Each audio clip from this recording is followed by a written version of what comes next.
Good morning. Good morning.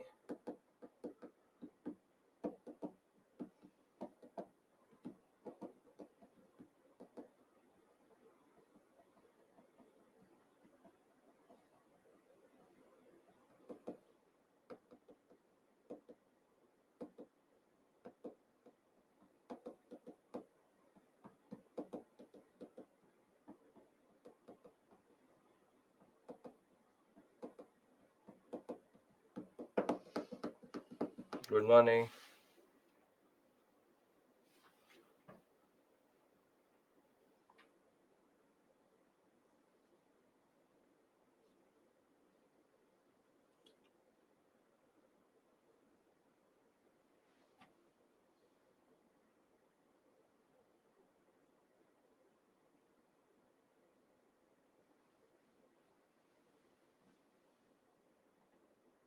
Yogis, Nath Panth, these are smaller cults within Hinduism, and they are not just uh, what we call as they transcend Hinduism. They are common in Buddhism also and Jainism. Millennia means would mean one century is 100, millennia is 1000. Hadith in the Muslim tradition is a tradition which basically uh, is the interpretive tradition of Islam, which is basically Hadith is built into Shariat. I don't know why, in what context you asked me Luri Nama.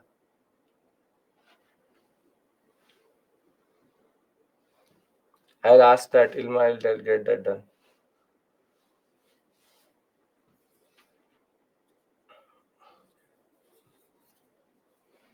Hindi would be a mixture of Hindi, Braj Bhasha, all the UP dialects.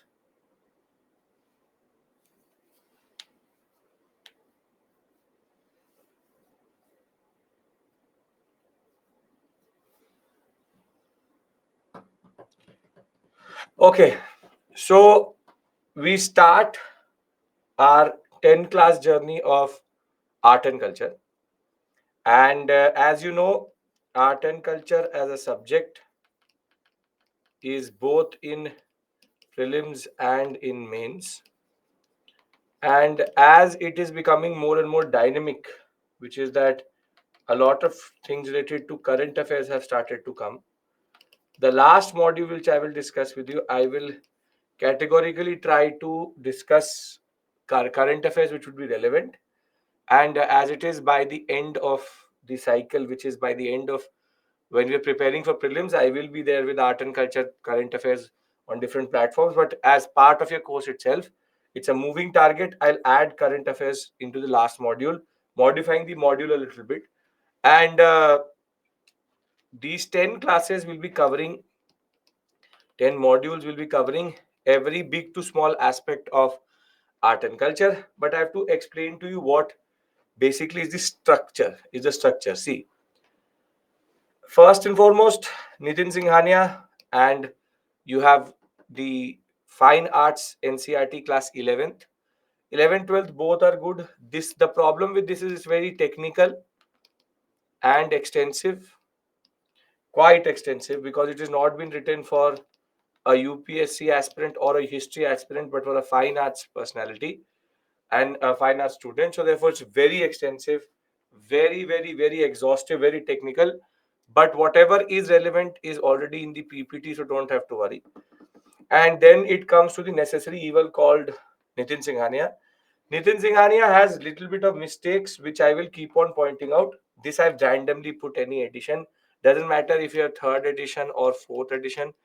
There's only one chapter or two chapters which are different. That too, their unnecessary chapters have been added, so don't worry about that. So the fact is that Nitin Singhania has a place in your preparation. Right now, that place is on your table, not in front of you. I will tell you what to do with Nitin Singhania. I will get Nitin Singhania in class.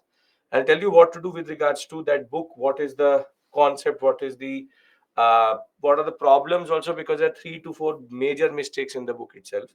And I'll point it out to you via the chapters itself.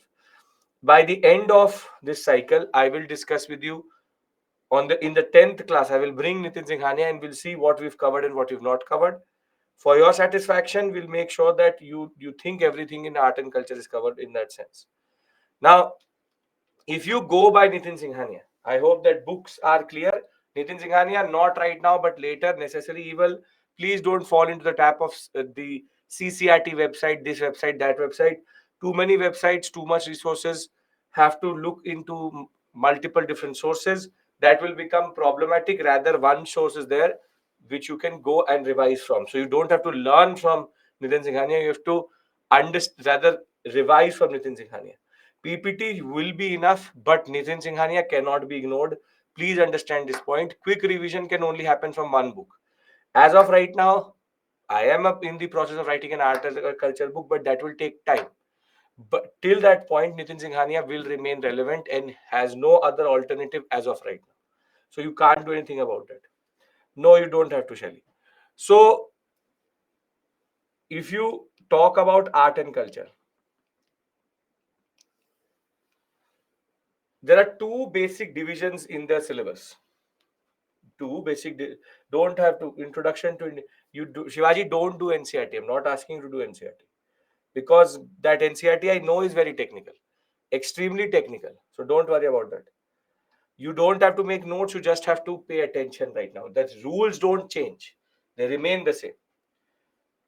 No, Shelly, we don't have to do it. Now, can we talk about the modules? If we all are clear with regards to the books, are we clear about the book?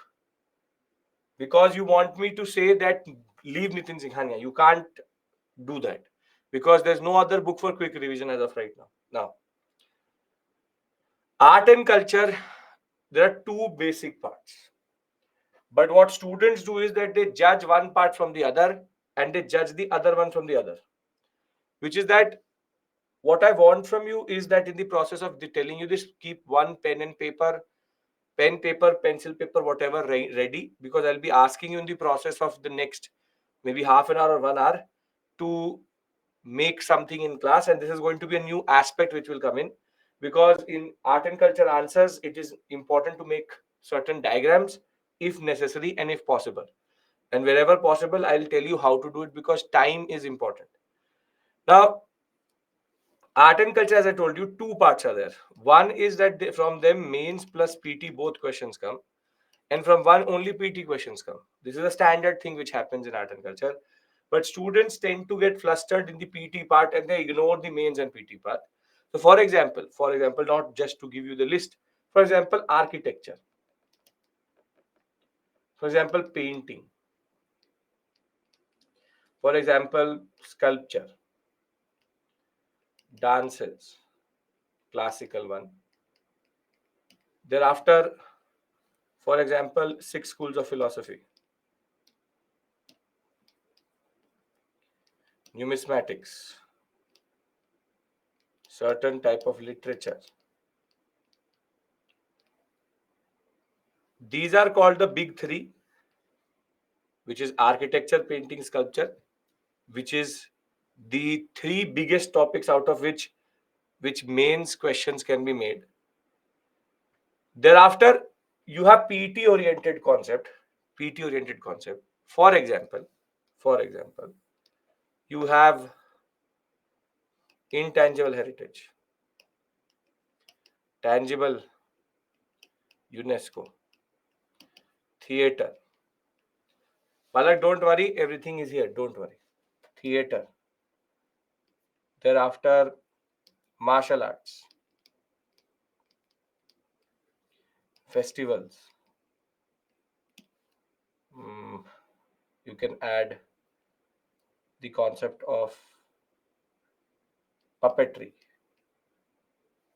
Music comes here. Then you have law and culture. You have institutions.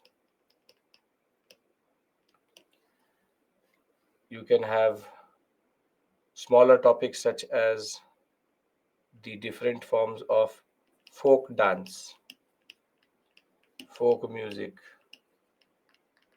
handicrafts, etc. See, what I mean to say is that there are two types. But what students do and what is the biggest mistake is you tend to get flustered here, because here there is the maximum number of facts would be 50 to 60. Damn man, not more than that. Not more than that. You have, for example, theater 11, martial art 5 or 6, festivals is not that important. I'll tell you what to do with it. Puppetry, you have 8 or 7. Intangible, tangible, again, a very small list for what you have to learn. GI tags and all. The point is, you don't know how to tackle this area. But what you do is that in process of tackling this area, you totally ignore this area, because you believe that this is true art and culture and this is not art and culture. But remember, the most amount of weightage is with these areas. And we have to, in that sense, cover these areas in much more extensive detail than these ones. Now, the way I cover it is that first two modules is architecture. And every module starts from a different point wherever it is relevant. For example, architecture, today we start from IVC and then we take it forward. Why am I doing that? Because I want to create a period by period understanding for you so that you can understand evolution. Same way, then after two modules of architecture, third module is painting and fourth module is sculpture. Big topics. After the fourth module, the next 6 modules are one big topic, small topic mix. For example, I'll have dance, so I'll also have handicrafts with it. Then if I have, for example, music, I'll have martial arts with it. If I have, for example, 6 schools of philosophy, then I've mixed up it with smaller topics, for example, classical language, classical this, classical that. By the 10th module, we will finish every specific thing, but everywhere we start at a different point. And the point is, if you can understand a flow of change, then what happens is that if UPSC asks you questions, for example, it did in 2023, and not in 2023 but 2022, which is to ask what is the contribution of Guptas, what is the contribution of Cholas. So what you just have to do is that in every module there will be a Gupta section, every module there will be a Chola section. But what Nitin Singhania would do, or some other book does, is it mixes up Gupta everything together, Gupta sculpture, architecture, without giving any form of context. So you don't know what happened in the past, but you just are being told Gupta sculpture, Gupta architecture, Gupta painting, Gupta everything together. Now, in that sense, what happens is there is no continuity. You don't know what happened before it, you don't know what happened after it. So what the biggest issue would be that you are not able to connect it. And therein, what we are doing is we are in every module covering Guptas. So if there's a relevant portion, we're doing it. So this way you know where to look for what in your mind and in your understanding to come up with that understanding. So this way it becomes easier to understand rather than Nitin Singhania, which is pottery also in one chapter. First chapter is 90 pages. And without any context, he's just randomly started to talk about it. He's put in regional also, he's put in everything together. What I do is I teach first architecture, regional I do it in the end because they're not connected to the story. Then the same way, for example, pottery, unnecessary discussion is had, but only one slide is needed for pottery. So we don't learn from Nitin Singhania because Nitin Singhania has not structured the book in the right way. We only revise from it, and that to these sections. These sections, there's no better book to revise for. This I will tell you what to do. So the current affairs part, I will, as it is, do with you in the end. Last 1 year, sure, why not? Whatever is relevant for portion in that regard, I will cover. In the last module, we do current affairs. So don't have to worry about that, because our art and culture is becoming more and more dynamic. If we are clear about the modus operandi, if we are clear about the book, and if we are clear about these things, I want to start then the first topic, which is architecture, Indus Valley Civilization. Can we? Anybody has to ask anything? Anybody wants to ask something right now? Ask me. book, whatever it may be, because I don't want this to be distracting for the next 2.5 hours, 3 hours. Can I start art and culture, architecture? Previous year questions, Anshu, we will do on Friday. Whatever of medieval and art and culture is there. Stop this obsession with previous year questions. In UPSC, asking nuanced details. Yes, and we will do it in that context only. Don't have to worry about the book. If you don't have the book, the PPT is enough, and we will try to cover everything in that sense. Don't worry about it. PPT is there. Don't worry about that. If you don't have the books, how to make notes of it? You don't have to make notes. You have to just pay attention. It's all attention based. If you understand art and culture, you will never have to learn it. Can we start?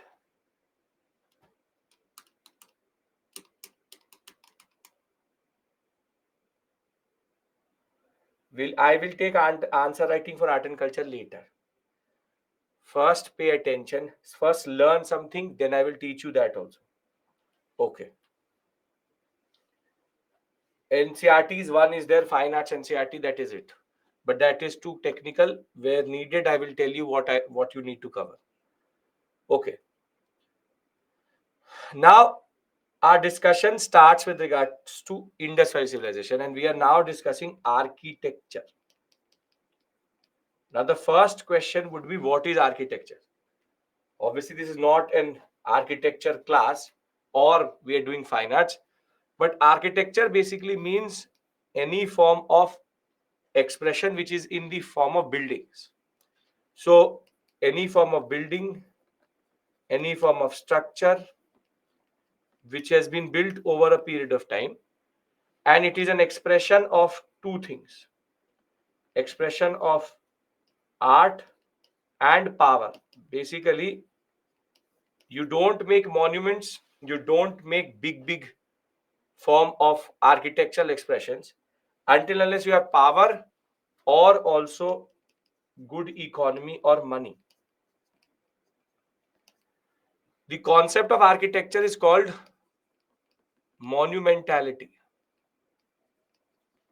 which is when you want to express yourself in the form of monuments.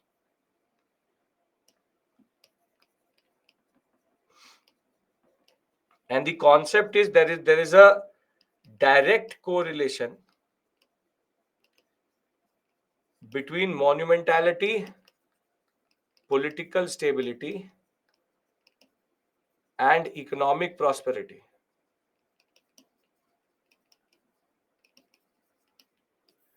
Which is that you only express yourself in the form of monuments if you are stable and if you have economic prosperity. If you are too unstable, if you're already in a very dangerous situation, you will never express yourself monumentally, because you need a lot of stability to do it, because they will take a lot of time to do and they will take a lot of money to make. So therefore, any form of expression in building and structures which have survived for us would be monumentality. Now, the first such time we see monumentality is the Indus Valley Civilization. Why not before it? Why not before it? Why is that I'm starting at Indus Valley Civilization and not at Paleolithic, Mesolithic, or Neolithic?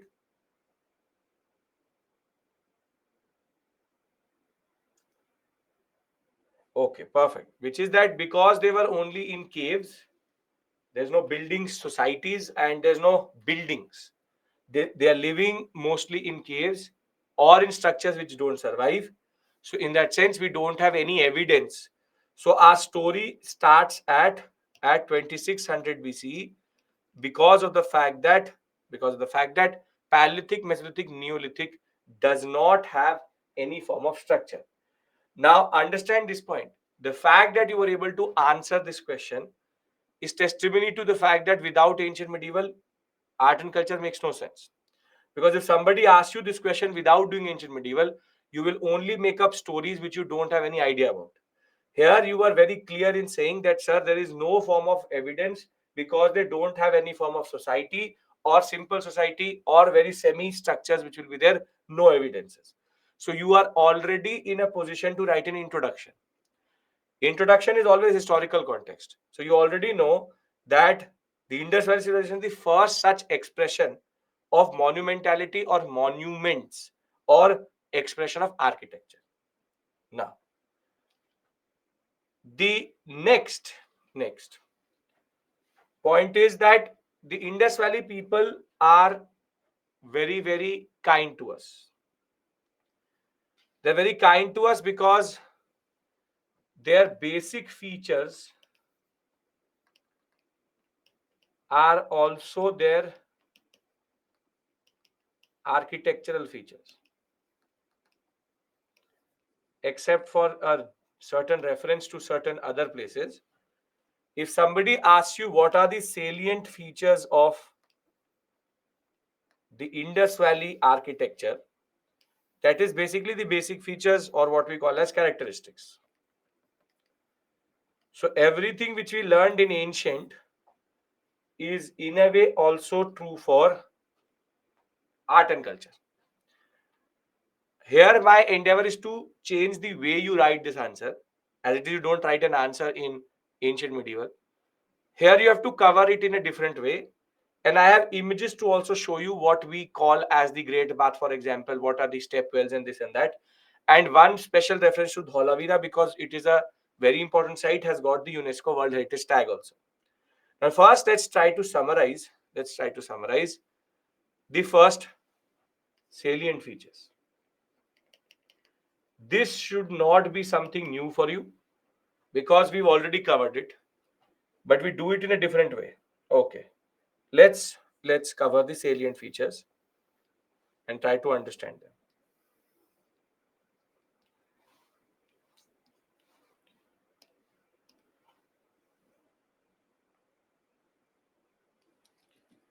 The first such salient feature which we find in most of the 99% of all the concept is citadel and lower town.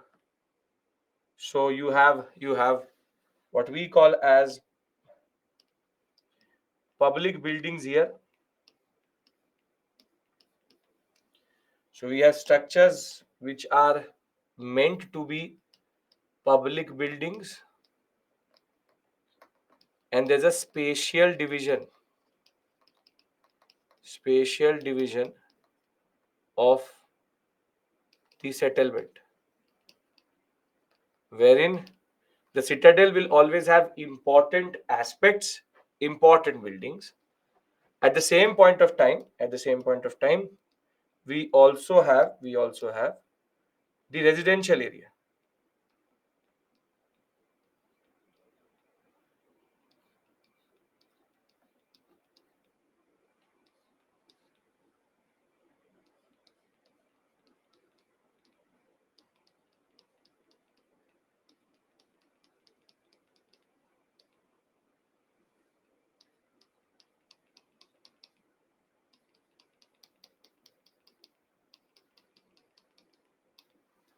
So this is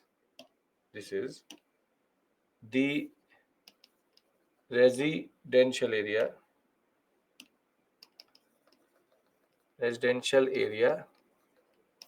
for private buildings.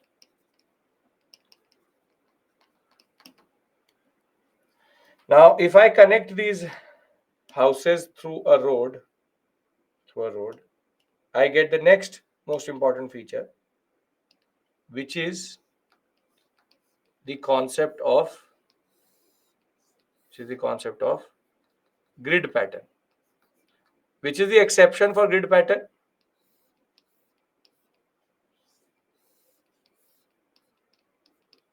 Very good. Banavani.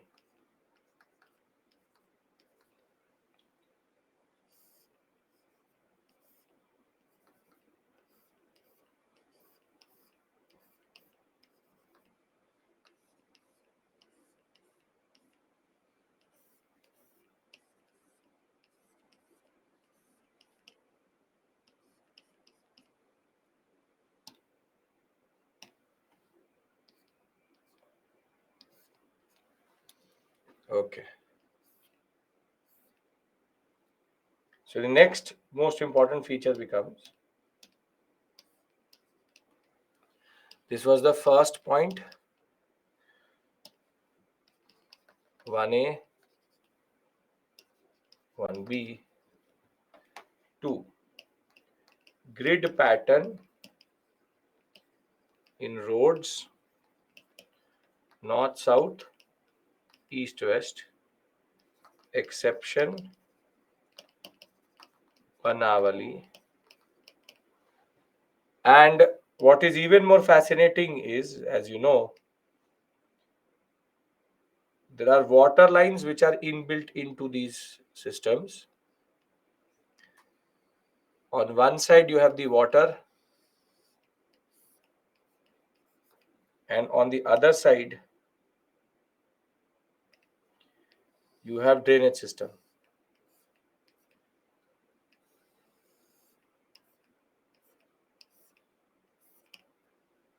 So we also have drainage and water systems with the roads, and they make sure that fresh water and grey water do not mix. So 3 basic points we've covered. We, at the same point of time, in these houses,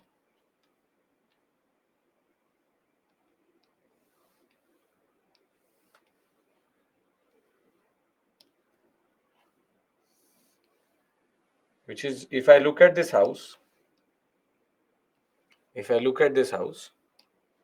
I will find 3 to 4 important features. 4 central courtyard in houses. Thereafter, rain water harvesting.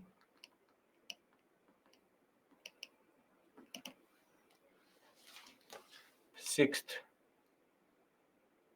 door opens in side lanes. Seventh, double-story buildings. 8, toilets attached to houses. And 9, you have uniformity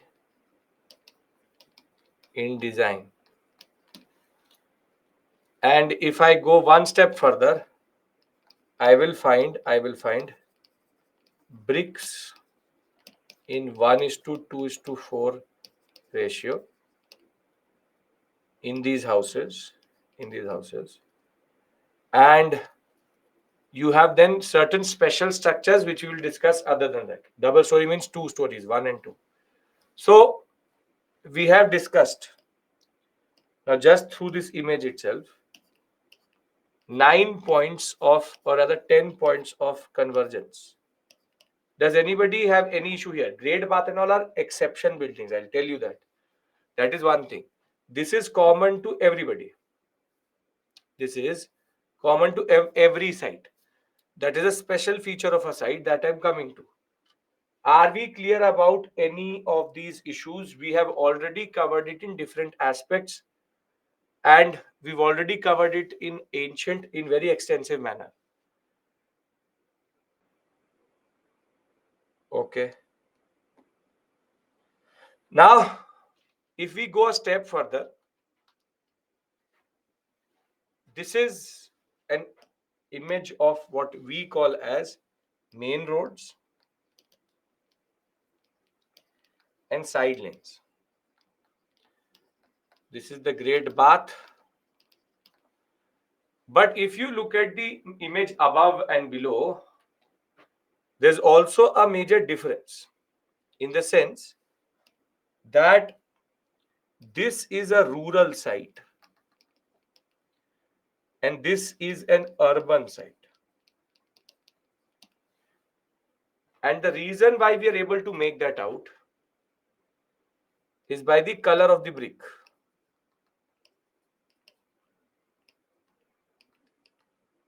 Wherein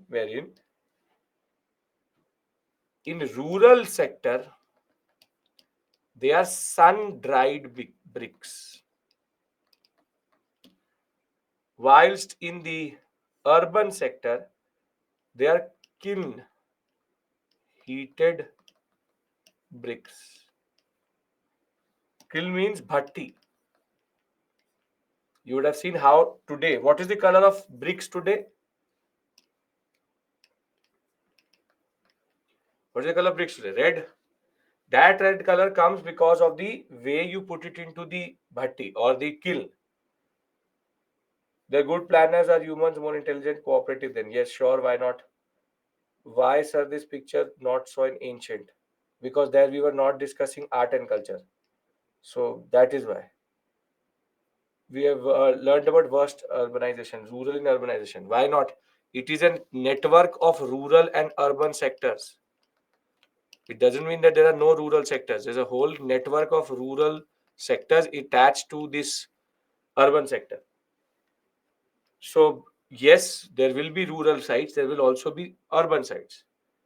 So it's first urbanization, but there will be an extensive network of urban centers, rural centers together. This is a standard process in which civilizations exist: rural, urban, rural, urban.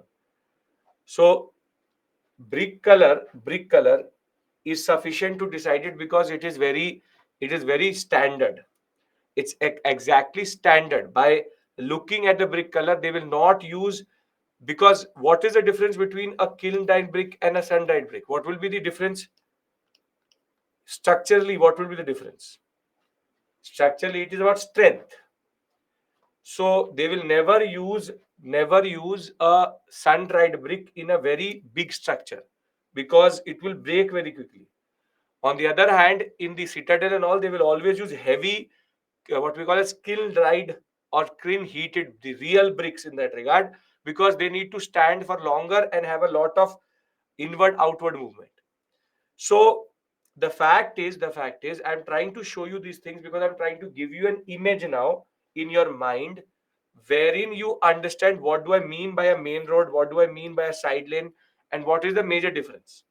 Red bath is nothing but a big swimming pool in a way with a lot of what we call as attached areas around it.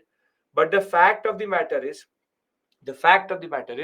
every site in the Harappan civilization has its very interesting understanding and very interesting expression. Now, other than that, the most important feature which was there across the what we call as Harappan civilization and specifically in two sites is what is called dockyard water management. See, this is the Lothal dockyard, which is that we believe that it was, and we have evidence for that also. It is a proper dockyard in which ships used to dock, ships used to come. It's a port, and we have found marine deposits in the bottom of this dock. So we know that it had connections with the Arabian Sea itself. But what Lothal and specifically Dholavira is known for, these are called tanks, wells, and this is the most important. It's called a step well. Today, step wells are called Baulis, but the Indus Valley people are the first to develop step wells, which is that rather than going down to the water level where the water is, for example, what they do is that they cut the whole terrain in such a way that we reach to the water level. So this is called a step well, and this is called a well. Step wells were quite common, and what the Indus Valley people did the most importantly was they used to store water very extensively. So they used to channel water in such a way that used to store water very extensively. Now, we have these 9 features which is common to all the sites. We have these 9 features which is common to all the sites. You'll find out of these 10 features at least 8 or 9 everywhere. And we have also these unique structures which we found vis-a-vis the great bath or the step wells. But the most prolific site, the most important site, which has now got the UNESCO tangible heritage tag, is a place called Dholavira. Dholavira is the only Harappan or IVC site to have this tag. And the reason is because Dholavira is an example of how environmentally conscious and environmentally sustainable civilizations can be made and cities can be made. And water conservation, water management, and water manipulation is something which was beyond exception when it came to Dholavira. See, in the run of Kutch, now Dholavira is in a very, very dry area. But when we go back to 2600 BCE, we will see that there will be two water streams which used to go from the north and south of Dholavira. And what they used to do was that they used to cut the water in such a way, and they had built reservoirs across all across the city. Now, this is a very interesting way of making a city because evaporation is important for a very important concept. What does evaporation do? When something evaporates, what is the effect which happens? Yes, evaporation causes cooling, in the sense that you would have seen that this is a very science and technology thing, that you have seen that people, these shopkeepers throw water in front of their small thelas and in front of their shops. Why do they do that? Because when water evaporates, it takes the energy out of that area and therefore it becomes cool. That is why if you are, for example, in very sweaty and then you go in front of an AC, it will cause you cooling because it will take away the moisture from your body. That is why we sweat also. We sweat because by coming the sweat which comes on our body, if it evaporates, the body temperature goes down. Now, evaporation causes cooling is basically the principle on which the whole of Dholavira site is made about. By channeling the water from one area into the whole side of that whole sector, and by storing the water in and around the civilization, what they're doing is that they're keeping the whole sector cool. So they don't need, in this very extensive heat of Gujarat, which may not have been that hot, by doing this, which is by adding water into these reservoirs, they are basically keeping the whole site very cool. Water is stored, water is manipulated, water is taken from one side and is then pushed out of the civilization from the other side. And in that sense, that is why the plan of Dholavira is also different. You don't have a proper citadel and what we call as lower town. There is one we call as the castle structure, which is on a little bit of a higher ground, that we believe is the citadel. And in the middle town, you have the residential complex, and you have the ceremonial, or what we call as ground, or a very big ground in between these two. Now, we actually don't know exactly was it a castle or not. It's a guess. It's a British understanding vis-a-vis that. But Dholavira's design itself is a lesson to every architect which lives today, that you can build cities with multiple forms of inbuilt sustainability or green structures. It's called a green structure. There's already a what we call as small way in which they were making sure that their civilization was always cool. This is an artistic expression of Dholavira.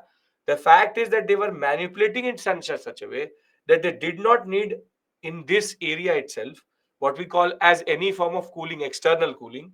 The whole civilization remains very cool and sustainable and green in its footprint vis-a-vis how it is there in the whole sector itself. This is why Dholavira got the tag Dholavira as UNESCO World Heritage Site, because this type of sophistication has not been found previously. Small stadium is an open area. We believe it is a stadium. Dholavira did not have a citadel. It will be a wrong statement. This is the citadel structure. You don't define citadel as only being always on the height. Civilizations happen one on the other, where all these structures destroyed. They were survived till now. You have this site. If you want, you can go to Dholavira. Though there's no dockyard here. Dockyard is only in Lothan. They would have smaller ports, riverine ports, but not dockyards. So understand this point. These whatever structures are left, that is what we are reconstructing to create it. What is the significance? This tells us that for the whole of the world civilization, UNESCO has said that it's a World Heritage Site. It's not India's heritage, it's a world heritage. That gives you a recognition across the world that it's an important historical site which represents an advancement in human kind and human development. Now, very simply, we have covered the standard 10 things, and I've also showed you these multiple structures which are unique. But the problem is you can't write unique things for salient features question. If there's a question, for example, like this: discuss the salient architectural features of the Indus Valley Civilization, 150 or 250 words, you will be able to write it. You know what to write, right? Why we can say that Indus Valley people were probably Republicans. Sanskar, either you are not with me in ancient or you are making this up. We don't know. Could be right, could not be right. We don't know about that. During that time, Dholavi was surrounded by water. Yes, that is the way it was designed in that sense. Are we clear about salient features? Can I move to the next period if this is clear? Are you getting the way these questions can be asked and how we have to jump between periods? Okay. Now,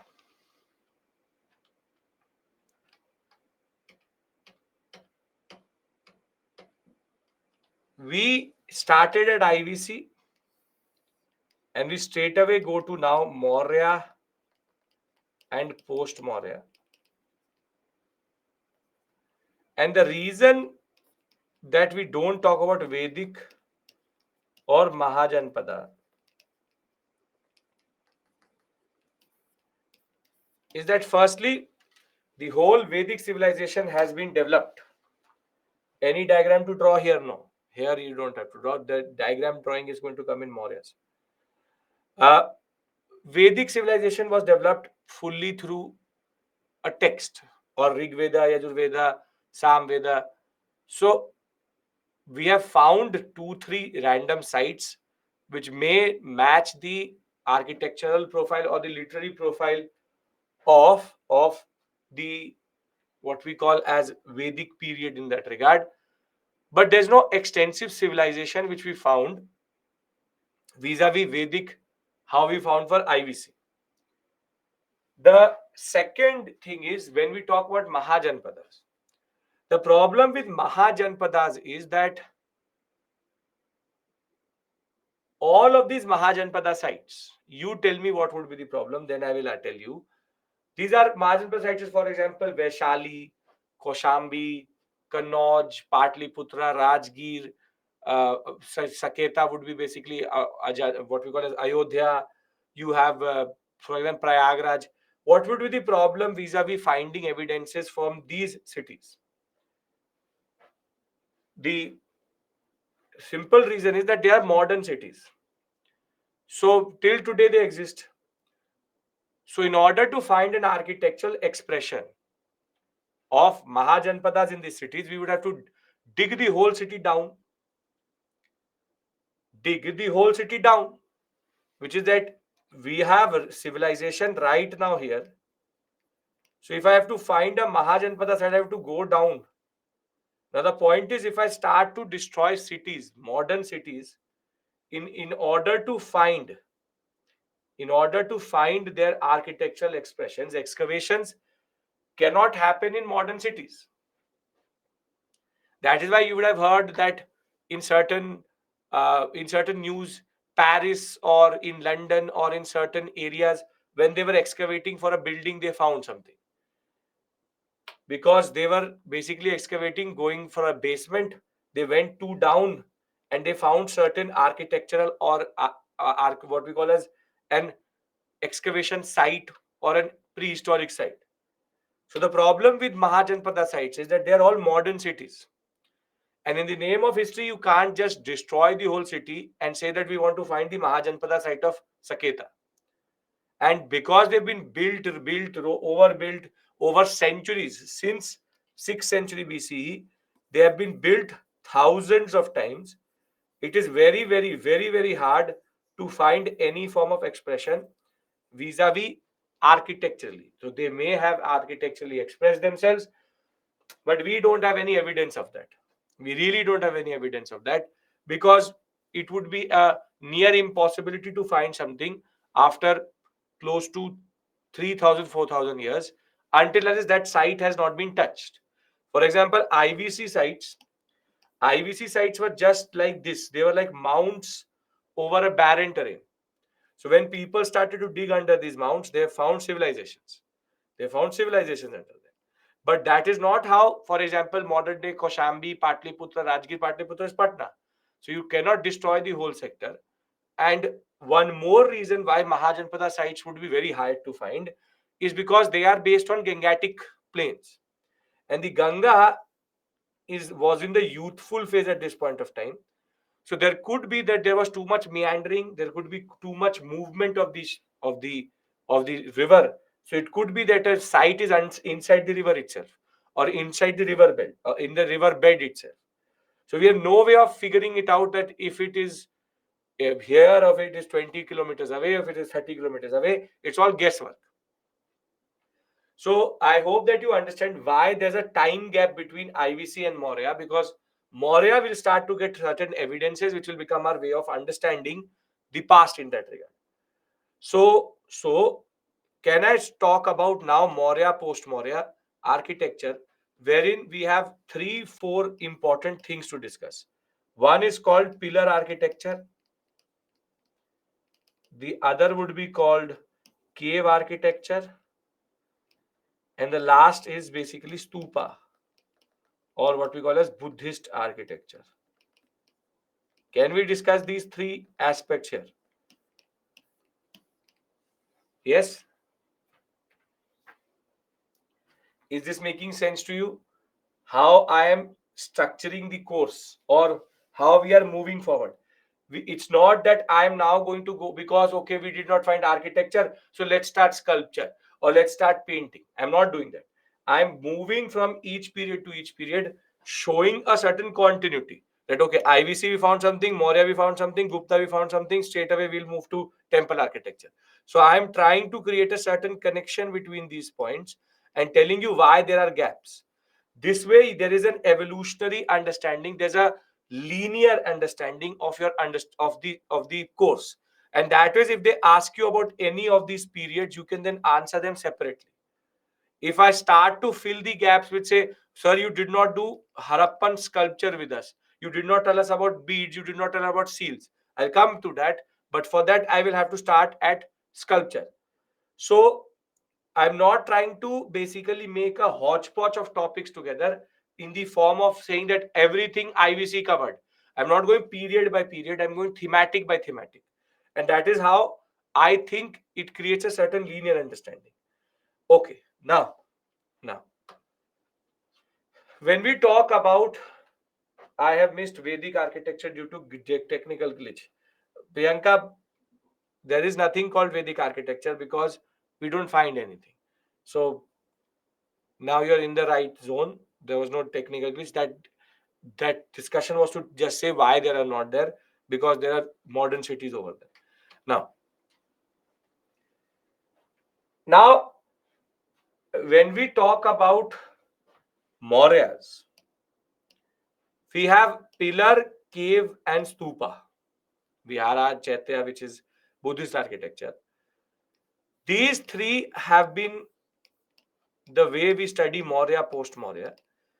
However, we also know that Mauryas or Mauryans or Ashoka and, for example, Chandragupta Maurya, Bindusara, they made a lot of big palaces. They made a lot of palaces. They made a lot of structures, but unfortunately, none of them survived because they were made out of wood. When it comes to monumentality, the worst thing which you can ever choose is wood, because wood is not a very durable raw material. You take a piece of wood and keep it in your garden or keep it outside for 24-25 hours. By the second day, third day, there will be termites on it and it will start to destroy that whole structure itself. So imagine that Mauryan period things, even if there were wood structures, firstly, people can destroy wood structures very easily to get raw material. But as it is, it will not survive the test of time. But because Arthashastra, because the texts of the Mauryan period tell us about very extensive plans of cities, extensive plans of palaces, we know that they did make secular, what we call as wood structures, very big structures in that regard, but none of them survive in that sense. So we only have an literary expression of architecture, which again is very dangerous. It may or may not exist. It may be just our Kautilya telling us about it. It may not be there. The fact is that form of history evades us because we don't have any form of evidence with regards to that. Now, if that is the case, the first proper expression of Mauryan architecture is something which Ashoka was doing and which he was obsessed by, which are called pillar edicts. You have for example the concept of minor rock edicts. You have major rock edicts, but they are basically natural rocks, so there's no architectural merit in them. It's just that they've chiseled into that Brahmi has been written like this on the rock, so it is not something which is very unique. But pillar edicts were made by the Mauryan architects and artisans, and therefore it becomes an expression of monumentality. Now, just to give you a basic understanding, what do I mean by an pillar edict, for example, just to show it to you. This is a Mauryan pillar. Basically, this is a pillar. Keep this on this top and you get a proper pillar. So there is very rarely we find the whole pillar itself because of the issues of time. But this is called the capital. It sits here. I'll tell you the structure, what are the things, but just to give you an idea, what do I mean by a pillar edict? But there are certain questions which we need to answer before we talk about it. First thing would be, there are three questions which should come into your mind. First question: was Ashoka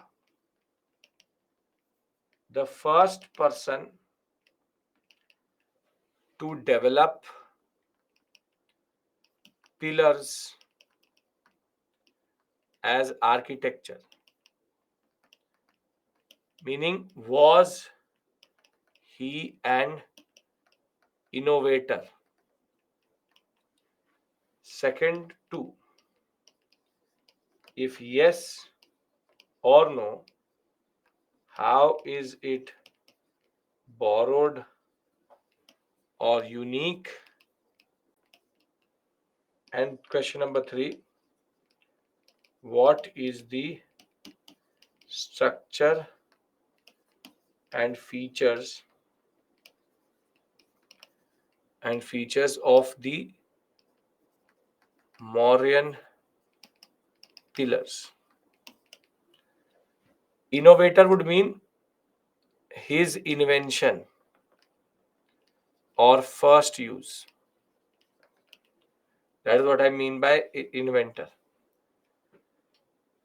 Now, the answer to the first question, were Mauryan pillars first in the world or Ashoka's own conception of architecture? To the question, the answer is no. To this question, the answer is no, because it was the Achaemenid Empire which used pillars quite extensively. And basically, Ashoka borrowed this tradition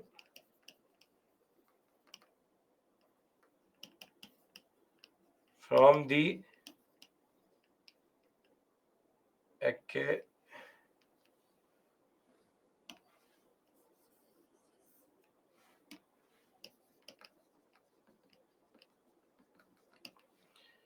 Achaemenid Empire.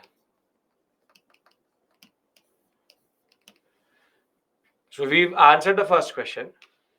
So let's discuss, how did an Achaemenid pillar look like?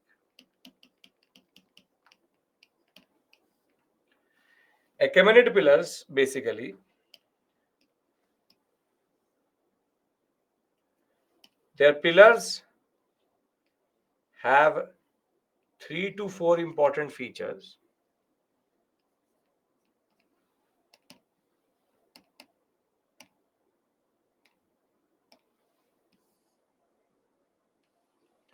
The first feature of an Achaemenid pillar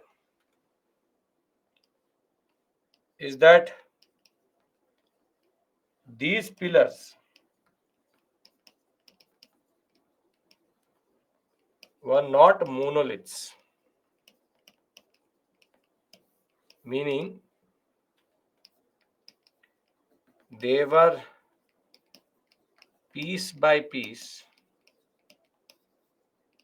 glued together. Piece by piece glued together. Basically, monolithic structure means one rock. So rather than there being one rock, there are 3 rocks which have been brought together, and they've sticked these or glued these 3 rocks together. So making a monolithic pillar is very difficult because it makes it very heavy, and more than that, it would be very, very hard to do it on a very big boulder. Very, very big boulder. Second is that the purpose of these pillars are not for administrative or religious purpose. They are basically an aesthetic structure or space fillers, because these pillars were part of a bigger structural complex. So basically, what used to happen was that if there is a very big structure which has been created, for example, and there is a structure here also which is very, very big.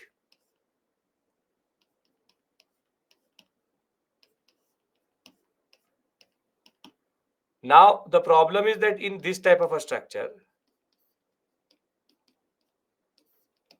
there's a lot of open space here. So what they used to do was they used to add these pillars so as to make up for the open spaces. Aesthetic means that they're just to please your eyes. They are always part of a bigger structure. They're always part of a bigger structure. They're not there as a way of having their own purpose. They are there as a form of a bigger structure. You have, for example, this type of structure. That throughout the Achaemenid Empire, you will find these pillars, but they are not freestanding. They're part of a much bigger temple complex in which there are multiple other expressions. In between that, you will have 1, 2 to 3, 4, 5 pillars together. So basically, how you today use certain fillers in a very big building. If you make it, you try to plant trees. You have a small pond, something like that. It's basically a aesthetic device. It's just to please your eyes so that the structure does not look a little bit empty. It should not look empty. It should look big and it should have a certain grandeur. So it's a space filler, nothing more than that. So it is is just to put something so that it is there as a way of filling space. So it's an aesthetic device. It's an aesthetic device. Aesthetics means what is called art expression. It's a way of your expressing yourself. So it's an aesthetical device. It has no purpose other than just being a filler in that regard. Does anybody have any issue in these 3 points?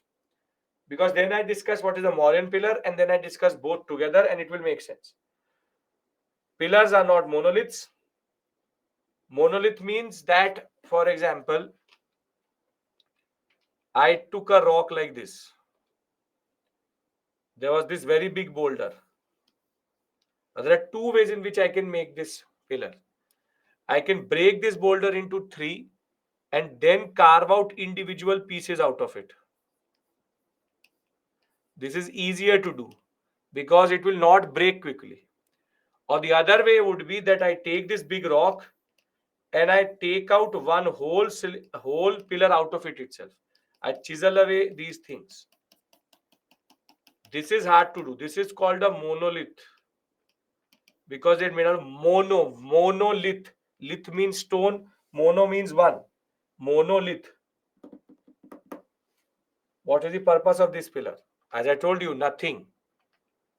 Nothing at all. The purpose of this pillar is nothing. It's just to basically fill space. That's it. It is just an aesthetic device. Just an aesthetic device, nothing more, nothing less. Can I move forward?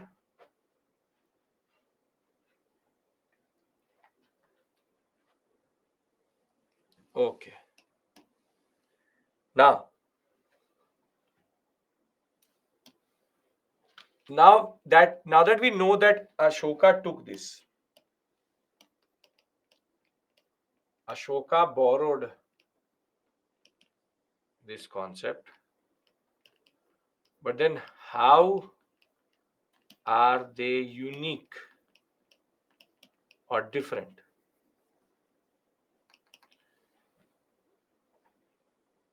Box could be anything, you see. Box to show you that there's something on its top. You can see here. Random geometry could be there. Now, Ashoka borrowed the concept. How are they unique and different? Now, if I look at an Ashokan pillar,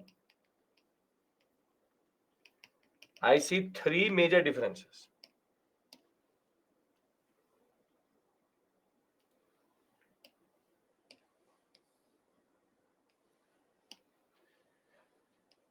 First, Ashokan pillars are monoliths. Basically, made out of one rock. Which means that they were making it out of Chunar sandstone, one of the finest sandstone you can find. And they are monolithics. No supporting base and all. Anshika will come to that. First one is the basic thing. Second and third is more interesting. Ashokan pillars are stand-alone pillars or structures. You will never find Ashokan pillar in a bigger complex. It's not like there's a very big temple and then the Ashokan pillar is there. No. Ashokan pillar will be standalone structure. You'll find for hundreds of kilometers there's nothing, then there's one pillar. So that is called a standalone structure. It is standing alone, so it's a standalone structure. And the purpose is administrative and religious. Politico-religious. In a sense that it has orders and messages, but it also has dhamma on it.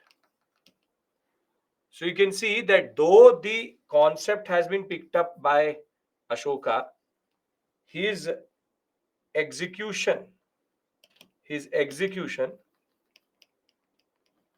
is quite unique. And if I bring both these pillars together,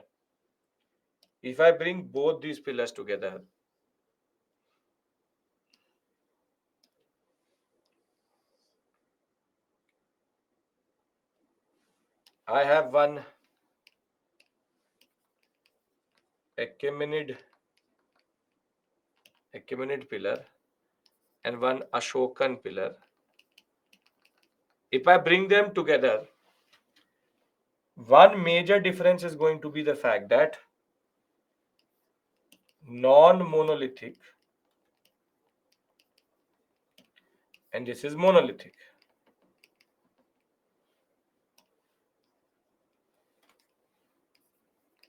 Thereafter, there will be certain inscriptions on them. Administrative purpose or religious purpose. This is no purpose but space filler.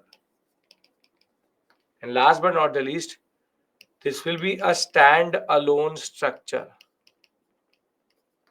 And this will be a part of larger complex. And the fact is that Ashokan pillar will be a much better pillar because it is a monolith. With being a monolith or monolithic, what happens is the Chunar sandstone which is being used, which has been used, is very, very what we call as very lustrous, which is looks very nice, and it is very strong, but also can be carved in the way you want it in that sense. So Ashoka has taken up this concept from Achaemenid Empire, but he has executed it in a very beautiful way. So are we clear about that is also sandstone, this is also sandstone, but the sandstone quality is different. So are we clear about the difference? If I asked you three questions, I have tried to answer the first two. Are we clear about these two questions? The concept is borrowed, and how is it different from an Achaemenid pillar? You will be able to answer this question, that how is an Ashokan pillar different from a Achaemenid pillar? What show Ashokan pillar administrative? Because Ashokan pillars have inscriptions on them. So for example, it has a legal decree or an administrative decree or law plus a Dhamma representation. Whole pillar was monolith, like capital. That Abhishek will I'm coming to. Capital could be or could not be. Shaft would always be monolithic. I'm coming to that structure. Would the capital be a part of it? That's a separate issue altogether. So in certain cases, most cases, capital was not part of the main shaft, which I need to tell you. What show Dhamma on Ashokan pillar? Some of you are asking me questions which tells me that either you have not done ancient or you don't remember. Pillar or Dhamma is same. Now this is what scares me the most. Now somehow Dhamma has now become a pillar.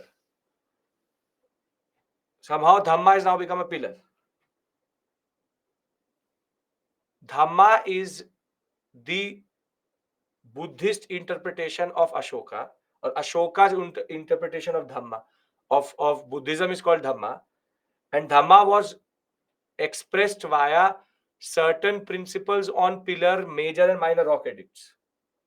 So we know it is Dhamma because there will be an inscription here saying something about morality. So Dhamma is a Prakrit word for Dharma, which is a Sanskrit word. So what is Achaemenid mean? Because that's now let's go back to the ancient only.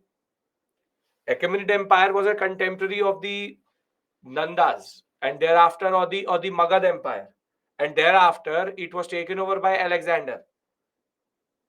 So the people who are asking me these questions, what is Achaemenid, what is Dhamma, there can be only two reasons for asking this.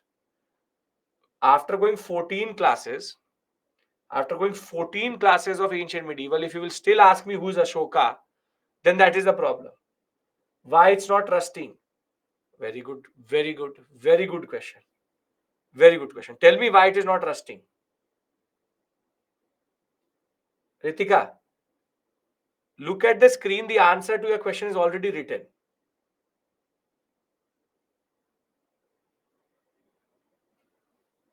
Ritika, come on, tell me.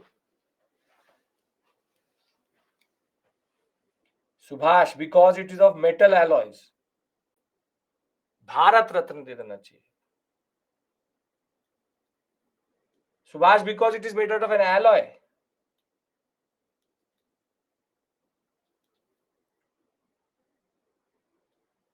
So what is the answer? You're saying no, sir. But what is the answer? It is written on the screen. Not monolith. Still look for the answer.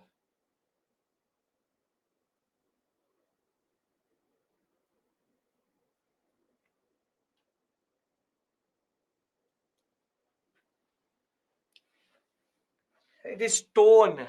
कभी पत्थर को rust करते हुए देखा है? Have you seen a stone rusting? Ritika, good morning. Wake up. It's a sandstone structure. How can a rock rust?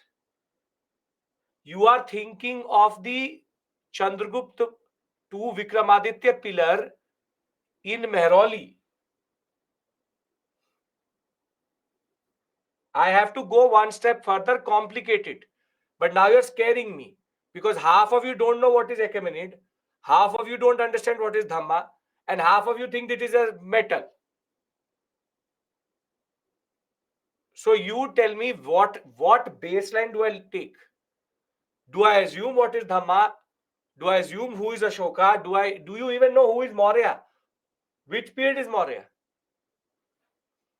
Maurya is which period? Comes after Gupta, before Gupta?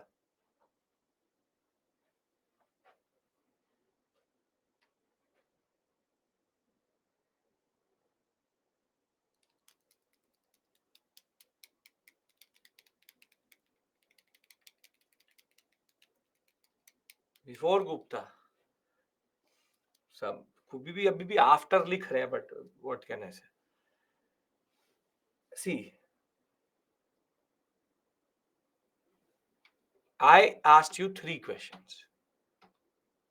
I have tried to answer the first 2 exactly at the end of ancient.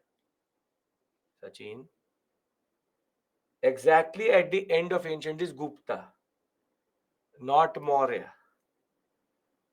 This is in between ancient. 324 to 184. कोई बात नहीं. You have the recordings, right? This is one advantage which you have. If you are confused about these things, you can go through the recordings of ancient India and go to the 3rd or 4th lecture. It will be talking about Alexander's invasion. There will be a discussion about Achaemenid Empire. You will be have taught as Iranian Empire, but it's not an Iranian Empire. It's called Achaemenid Empire. Can I discuss the third point? And for that, you need to have a pen and paper with you. So I'm giving you time to figure it out. Get a pen and paper because you have to make something. First question was Ashoka was the first person. No, he wasn't. It is an Achaemenid concept. And I told you what does an Achaemenid pillar look like. Has no purpose, not a monolith, part of a bigger structure.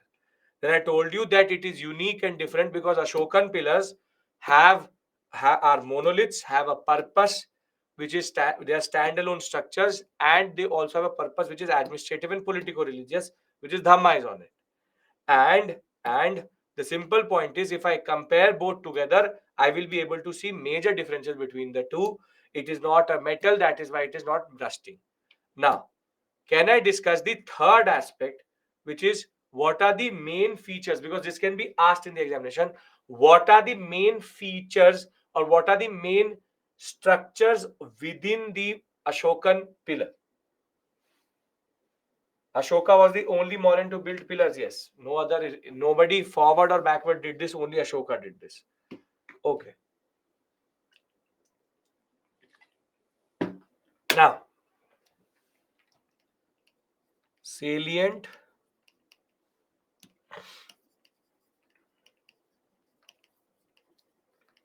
features of Ashokan pillar. Now, don't make this. I will tell you what to make. Right now, I'm just showing you what an Ashokan pillar looks like.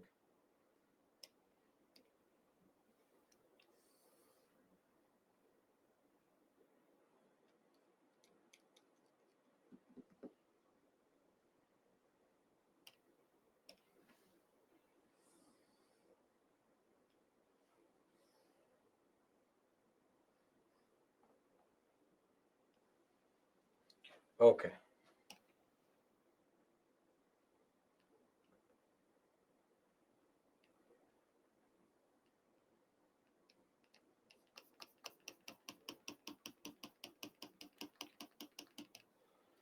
Right.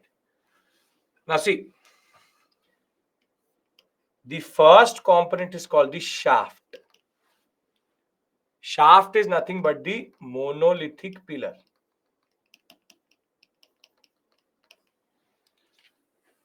Thereafter, this whole structure is called capital, which sits on the shaft itself. Now, the capital can be further divided into 3 parts. This is called abacus, and this is called capital figure. So 1, 2, 3. But abacus can be further divided into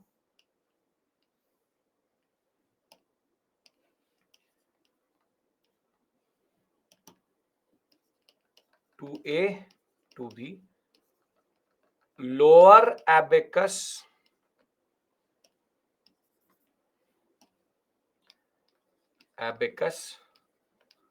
or bell structure,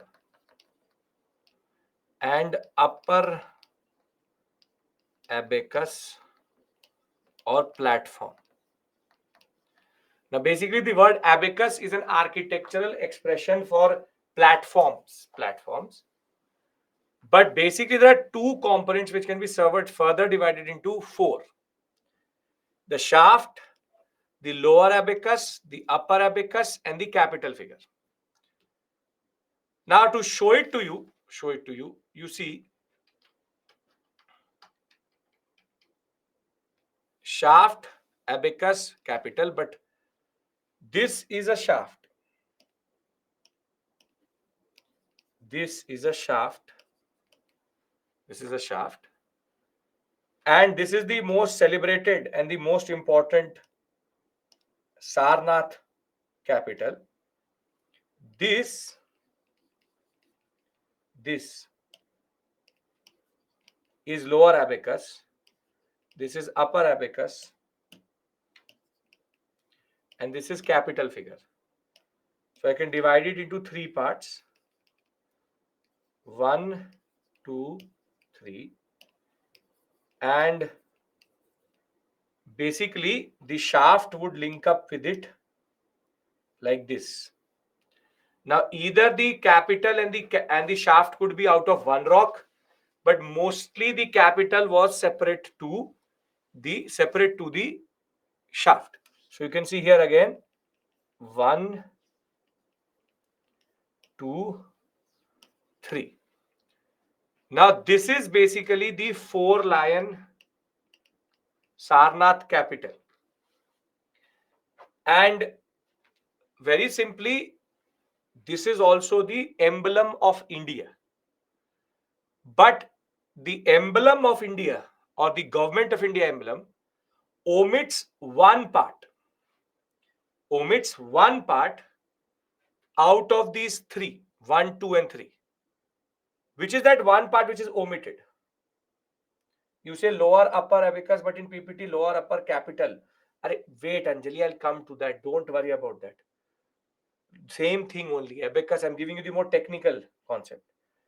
What is omitted in our emblem, remember, is this. The lower abacus has been removed, not 2 and 3, 1. 2 and 3 is the emblem itself. 1 has been removed, and this is what the Government of India has taken as its emblem. When you will get your what we call as appointment letter, you will have this emblem on the middle. This is the Government of India emblem. Now, the Government of India emblem, there has been a lot of controversy over this because this has been put on the new parliament and the expression of the lions have been changed with a little bit of more fierceness. But it's basically, the fact is that the architect was not good enough. The fact is that there is one more component in this, which is part of your day-to-day culture, which is this. This is called the Ashokan Chakra. Where do we use this? Ashokan Chakra. Very good. We use this in the flag. Now, what is the meaning of the Ashokan Chakra? Can anybody tell me that? What does the Ashokan Chakra mean? Because they can also ask you, why is there, or what is the original concept of Ashokan Chakra? Bravery, Dhamma, 24 hours? No, not 24 hours. 26 spokes are there, then how can be 24 hours? Not Dhamma, not continuity, no, don't give me phandas. Yes, now comes the answer. Pravasini, very good. Very good, Lucky. Great. Anyone else who's used this word? Yes, Janvi has talked about it. Yes, and Shovik, very good. Shreyank, very good. Perfect. Not stopping time. Very good. Prasant, very good. Subhash, okay. This represents the Dhamma Chakra Parivartana. This is the wheel of Dhamma. The turning of the wheel of Dharma when when Buddha got enlightenment. So it's called the Dharma Chakra Parivartana. It has nothing to do with time. So basically, it is a Buddhist understanding of turning of the wheel of dharma, not time. So please understand, Ashokan Chakra taken in the flag has also been taken from here. And there are 4 lions, 1, 2, 3, and 1, 4 on the other side. It is not a 3D image, it's a 2D image. That is why you can only see 3. At any point of time, you will see 3. Now, do you understand? For the students who have got confused, you have shaft. Lower capital is also called lower abacus. Middle capital is called upper abacus. I am giving you more technical definitions, so you can use either. Doesn't really matter. Please write Dharma Chakra Parivartan. Very good. Very good. Very good. Dhamma Chakra Parivartana. Now, shaft is the monolithic pillar.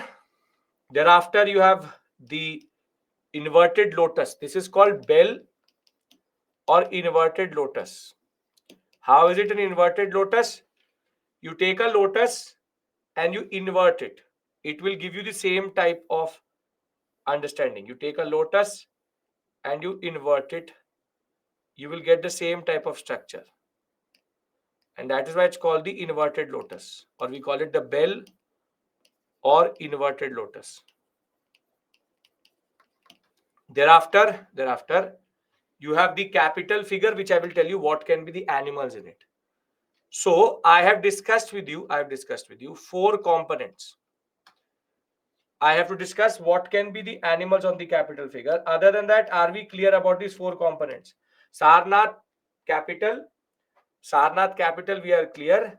We're also clear about the fact that what are the 2 components which have been taken. Third, we have also understood the concept of Dharma Chakra Parivartana. Fourth, we've also discussed the concept of how is it the Indian emblem. Fifth, we also discussed the concept of what are the basic concepts via the PPT itself. Are we clear? I think Buddha got enlightenment in the age of 29 under a tree in Bodh Gaya. So, Musharraf, how are we saying something else? So, cannot be there a Sarnath pillar which celebrates that? So, what is your question? How Ashokan Chakra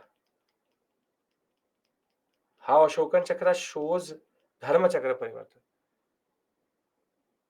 It doesn't matter 36 age of years or 29 years of age. He is more concerned about the place. Dharma Chakra, the chakra shows the wheel of turning of dharma. Wheel of the dham. This is a symbolic dharma wheel which has been turned. So why cannot be there like this? Ashokan pillar constructed in Gupta period.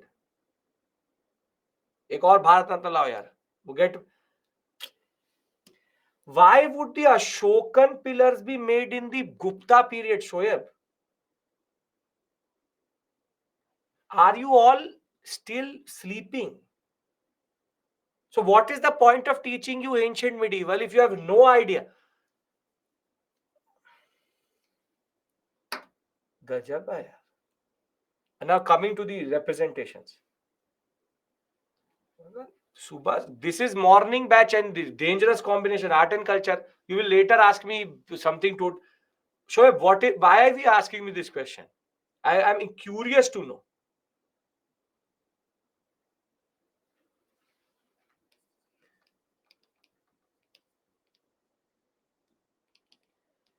Capital figures could be the following animals because it belongs to Ashoka dynasty.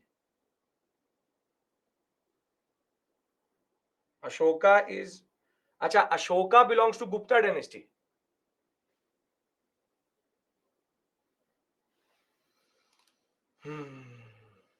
Okay.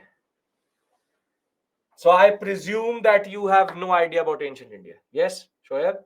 But I've seen you around. You have not done ancient with me, right?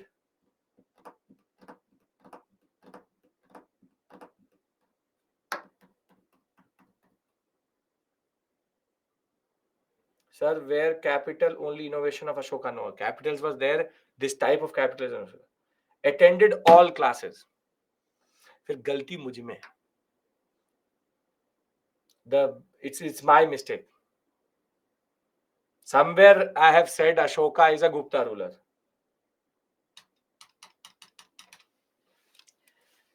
कोई बात नहीं. It's the fault is in me, not in you. Capital figures. Capital figures could be lion, could be elephant, could be bull, and each represents Ashoka is a Mauryan ruler. Chandragupta Maurya, Bindusara, Ashoka, Dashrath, 324 to 184. Okay. Lion represents royalty.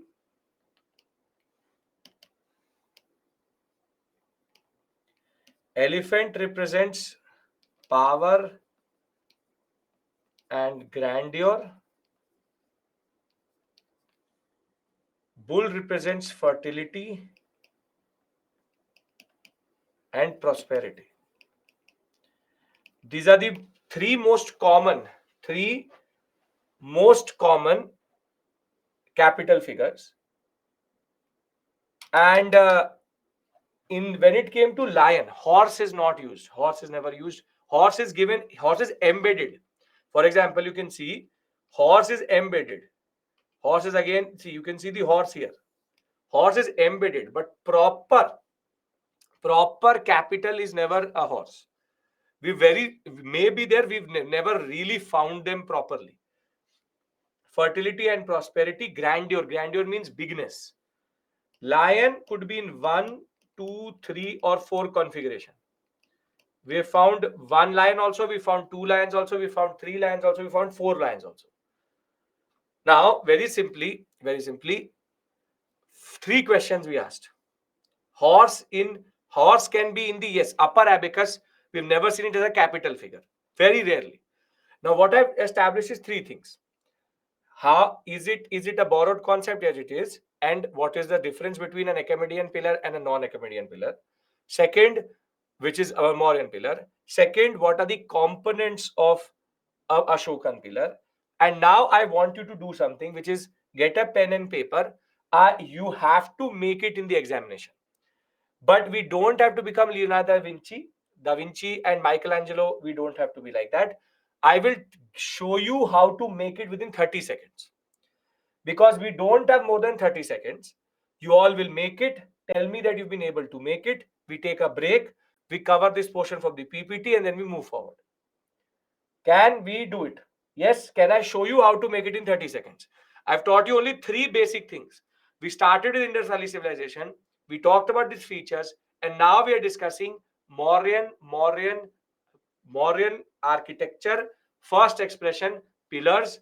How are they different from Achaemenid pillars, and salient features of an Ashokan pillar? Okay. Now, in the exam, obviously, you'll not make it like this. What you have to do is that you have to first make a square. Then you will make a very long cylinder. Then you will make an inverted this, then another square, and this. That is it. Nothing more, nothing less. You will keep, if you maximum, you can do this. You'll mark it as shaft, lower abacus, upper abacus, and capital figure. We don't have to do any form of kalakari here. Simple, straightforward. All 4 components have been marked. Simple. 1 square, 1 long cylinder, 1 this structure, then 1 triangle, and then square again. Can you draw this and tell me I've been able to do it? It should not take you more than 30 seconds, 1 minute, not more than 30 seconds. 1 minute is still too much. It will take you more time to mark it than actually make it. You name it rectangle, you don't capital figure I've written now 1, 2, 3, 4. 4 components you have to mark. If they ask horse is one of the yes, you will say, Leslin, you will say horse is one of the animals represented on Ashokan pillars. Is it a part of a capital figure? You have to see. If it's a capital figure, then no. Is there any significance of the platform? No, no, no, nothing like that. Please explain in brief 1, 2, 3 configuration. I'll show it to you. Why do you want to be explained? I'll show it to you. Lower abacus, upper abacus, capital figure. You made it wrong. Lower abacus is inverted. So either inverted ही है. Nirbhay, kidhar, what are you seeing? What are you looking at? Lower abacus, upper abacus, capital figure. Yes, yes, yes, Tina, you have to. Okay. I do it again. Nothing simple, straightforward. Small square. As per your Shraddha, the shaft. Thereafter, inverted something like this. Then this. Then this. See, why am I doing this? Because in the examination, if I write a lot on this side and I just make a small figure like this, it adds to the aesthetic value of it. So what I want from you is not that you are going to make such a big one. For example, this is your paragraph and this is your points and this is your paragraph. We'll just make a small one here.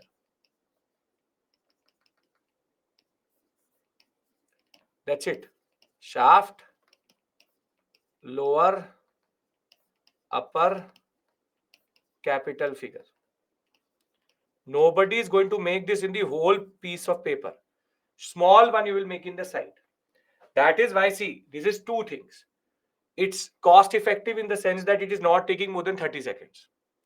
Second thing, it can add to the value. Maybe everybody is making it, sure. But if everybody is not making it or not making it, does not matter. Your answer will look better and I will give you certain cues in every sphere what you can make in the examination. In certain areas you can make it, in certain areas you cannot make it. So if you are trained enough to make this basic structure, one second.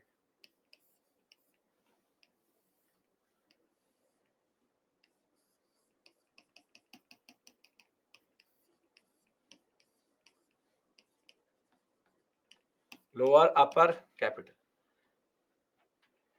If yes, then we take a break here and we come back and cover this portion from the PPT. Yes? Should we make lion in capital figure? Then only attempt one question in the examination. Nobody has the time to make a lion. And I'm scared of your lion altogether. You will make a lion or a cat, nobody knows. So don't worry about that. Okay. What is the meaning of horse? Horse is related to the Ashwamedha Yagya, which is horse is again an expression of royalty. Okay. As it is, one person wanted to make a lion and there was a whole controversy. So you don't make a lion, it's better. Okay. So we meet at 55 and we take the story forward.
Welcome back.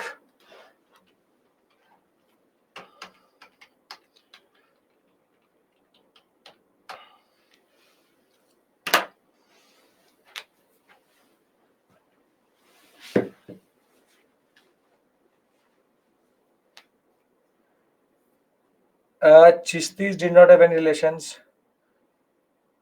Anjali, is it written generically for Sufis or is it written for Chistis?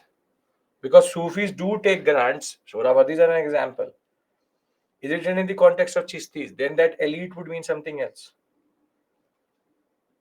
Welcome back. Welcome back.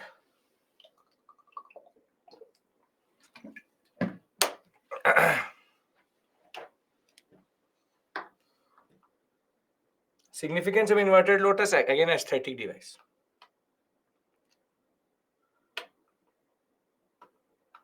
So then it would be for Sufis. That's a generic line, not for Chistis. If it is for Chistis, then it means political elites other than the aristocracy. Okay. Now, erection of pillars was a common feature in the Achaemenid Empire. And Mauryan pillars are different in the sense that they are monoliths. We already know, I'm repeating everything. Chunar sandstone, objective to disseminate Buddhist ideology along with court orders of the Mauryan Empire. And what was interesting, which we discussed previously also, in mainland India, it was Brahmi script, either Pali or Prakrit language. And in the northwestern sector, Khoroshti or Greek script was used, along in Greek or Aramaic language. So you will see in mainland India, this is the one which is used, which is Brahmi. Brahmi and Khoroshti, but this is the one which will be used in the northwestern sector towards the Greek empires so that they can understand. This is Greek script, this is Khoroshti, this is Brahmi. Now, we have already established these differences vis-a-vis the structures. Now, if you were asking me that can you tell me how this configuration of 1, 2, 3 works? See, in Vaishali, for example, we've seen 1 lion. Sarnath, we've seen 4 also, 2 also. In Sachi, we've seen 3 and 2 both. We've seen single bull, single lion, and single elephant. So we have from different areas, different ideas. So they can be different. There can be different figures which represent something else and something more important, which is fertility, prosperity, royalty when it came to Ashokan pillars itself. And one of the earliest examples would be Sarnath, would be what's called Rampurva, Sankisa, Lauria, Nandangarh. These are very old structures. But remember, the oldest, remember this point, oldest rock cut structure which we have found vis-a-vis this whole area is called the Dhauli elephant. At a place called Dhauli, we'll found an elephant, which is basically the shaft is missing, but only the capital is there. It's called the Dhauli elephant. It is the oldest rock cut structure. Rock cut structure. So very simply, Dhauli elephant, the oldest rock cut structure when it comes to this whole sector itself. Today aesthetics are simple. Seated candle smells different meaning. Aesthetics change with periods. Aesthetics change with artistic choices. Aesthetics changes with civilizations. In cultures, every different culture, the same thing could have a different meaning in that regard. Inverted lotus is same across all pillars. Yes, more or less. Could and could not be there, but was more or less there only. Structure means only pillars or any structure rock cut.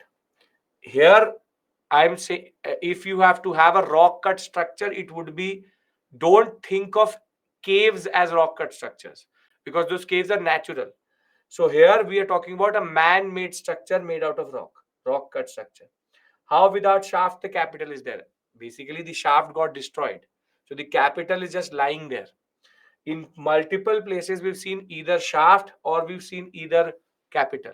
It's about what survives the test of time in that regard. Right? Okay. Now, Dholi name of the place is the name of the place. Okay, now we have covered the first part, which is the first expression of architectural expression, which is Mauryan pillar. Anybody has issue in that? Mauryan pillars. Caves are mostly natural. Very rare case, natural cave will be made into a rock cut cave. I'm coming to that. Caves I will discuss with you. Most of the cases, rock caves are natural in that regard. Are we clear about Mauryan pillars? Can I move to the next most important expression, which is stupa?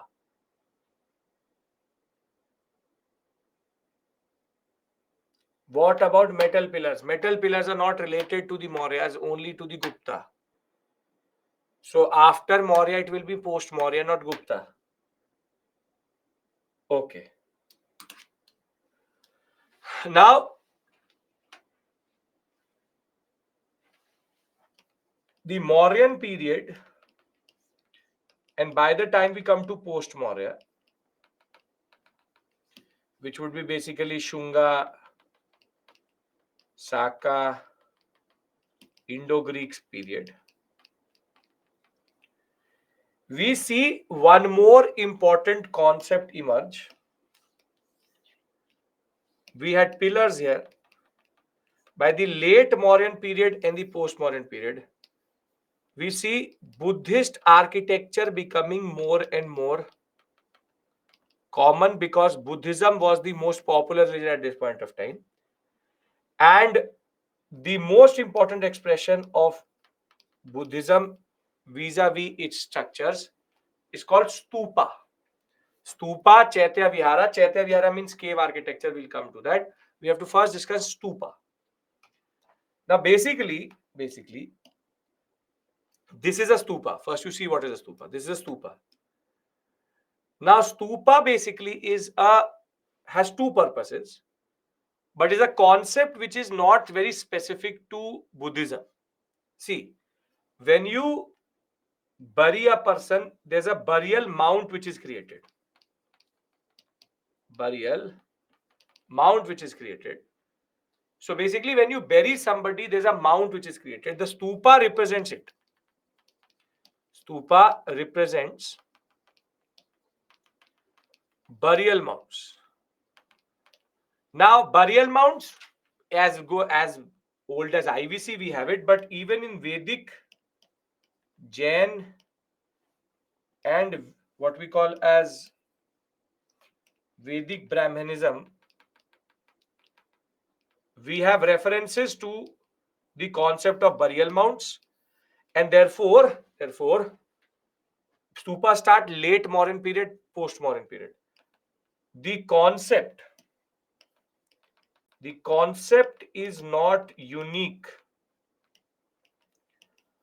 to Buddhism, but execution is unique, much like the Mauryan pillars. So the concept is coming from somewhere else. Execution is unique. Now, a stupa has two main purposes.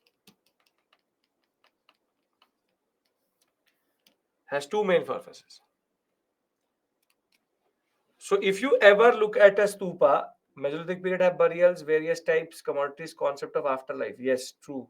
They have done without any technology. How they have done it? Because labor was there and they have an understanding of geometry. So basically, if I make a very rudimentary stupa in front of you,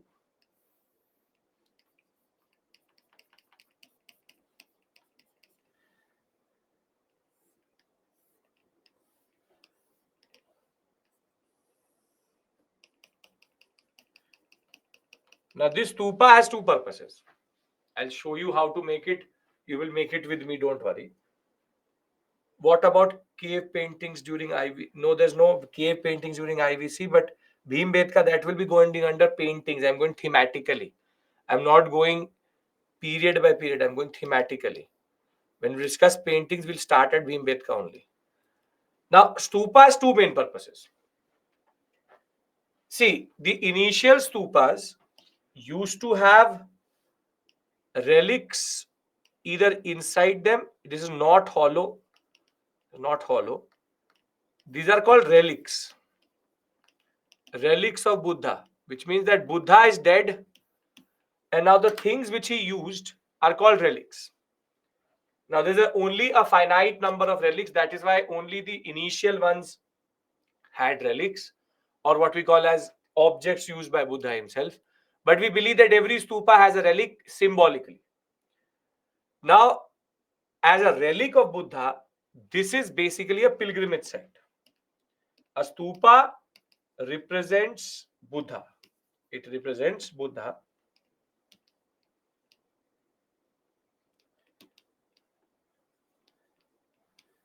And basically, it's a pilgrimage site. Buddhists will go around, they will walk around this Pardakshin Path, as it is called. They will go around. It's a holy site. That is an obvious concept that a stupa would represent that. Relic means, as I said, an object which was used by Buddha during his life and is now sacred. So in order to make that sacred object more accessible to everybody, you put it inside a stupa, and that stupa basically now becomes a certain expression of Buddha. So basically these are the what I call the Sachi stupas inside this structure, and maybe inside this box. Sometimes in the structure, sometimes in this hermica it is called, inside this. The simple point is it is a symbolic expression of Buddha. It's a symbolic expression of Buddha. It's not somebody is buried here. Buddha was not buried here. Buddha's relics are buried here. I will make you draw it first. Wait. No doors, because it is not a hollow structure. It is a proper solid structure from within. So you don't go inside it. You go around it.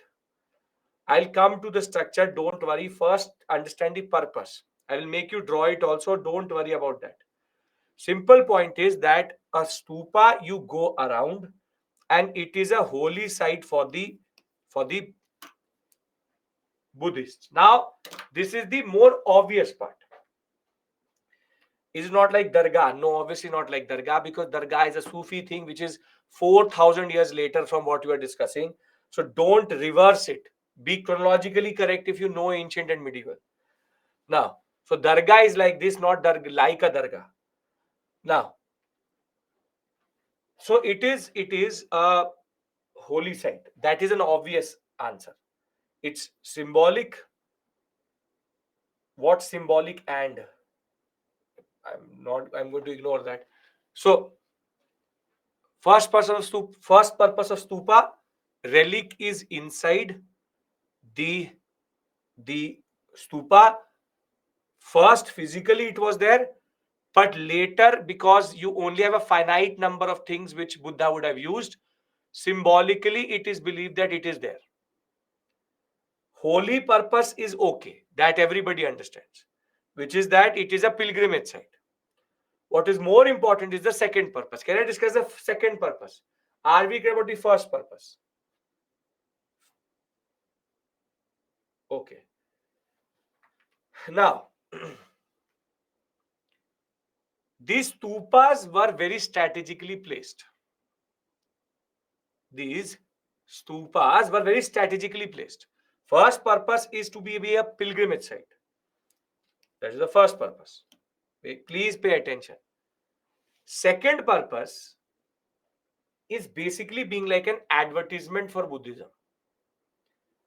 See, if you look at, for example, Hindu temples, are Hindu temples, very sacred ones, made very accessible to people? The answer is no. The answer is no.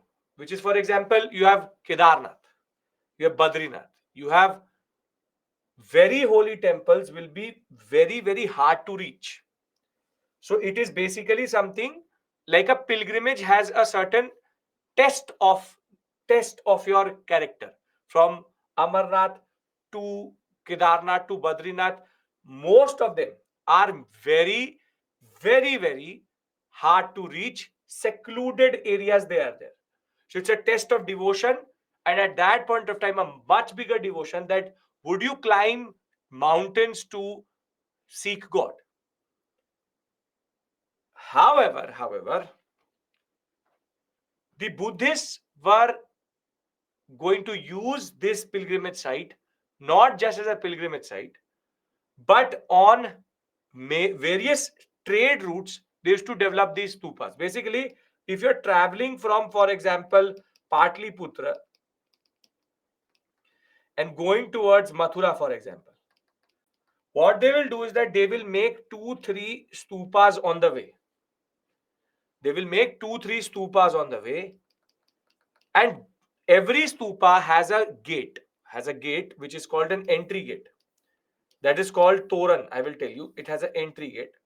You can see here. This is an entry gate. It's called a Toran. These gates have the story of Buddha on it. This gate has the story of Buddha on it. So Jatak stories used to be engraved into these small areas. I can show you a much more zoomed version of this. 1 second. You see here that every Toran, every entry gate used to have the story of Buddha on it. And with having the story of Buddha in it, basically this is exactly like a hoarding which you see when you go on the highway. You would have seen when you go on the highway, there are big hoardings which are there for some toothpaste, for some restaurant, something like that. Now, people, when they are traveling on trade routes, they would come across these type of structures. If you know what is Buddhism, you go and take a parikrama, you go and encircle it as a form of homage to Buddha. But if you don't know what is Buddhism, they have a whole story of Buddha on the gate, so that you can figure out, okay, there was somebody called Siddhartha, there was somebody called Buddha. Okay, this is the religion. Basically, the second intended purpose of a stupa, which is never placed in obscure places, but only on trade routes, on plain areas, very well placed they are, because they wanted to use it as an expression of spreading Buddhism and advocating Buddhism to others. This is a very important concept. This site is not an innocent site. Please understand this point. A stupa is not an innocent site. The second most important purpose is a stupa propagates the ideas of Buddhism. So basically, it is like an advertisement. It's like an advertisement for Buddhism to the people going around. So while Ashokan pillars were disseminating Dhamma and his ideas, stupa is not just an innocent pilgrimage site. It is an advertisement. It is a site which propagates ideas of Buddhism whilst also remembering Buddha. Are we clear about this? That what are the two intended purposes of stupa when I discuss the structure? We clear? Yes? Okay, perfect. Because there has been a mains question directly asked from this area. First purpose is pilgrimage. The fact that it needs to be it's a site where Buddha's relics are there. So it means that it's a holy site. Second purpose is as an advertisement. You can use the word advertisement. You can use it as a propagating. You can use anything.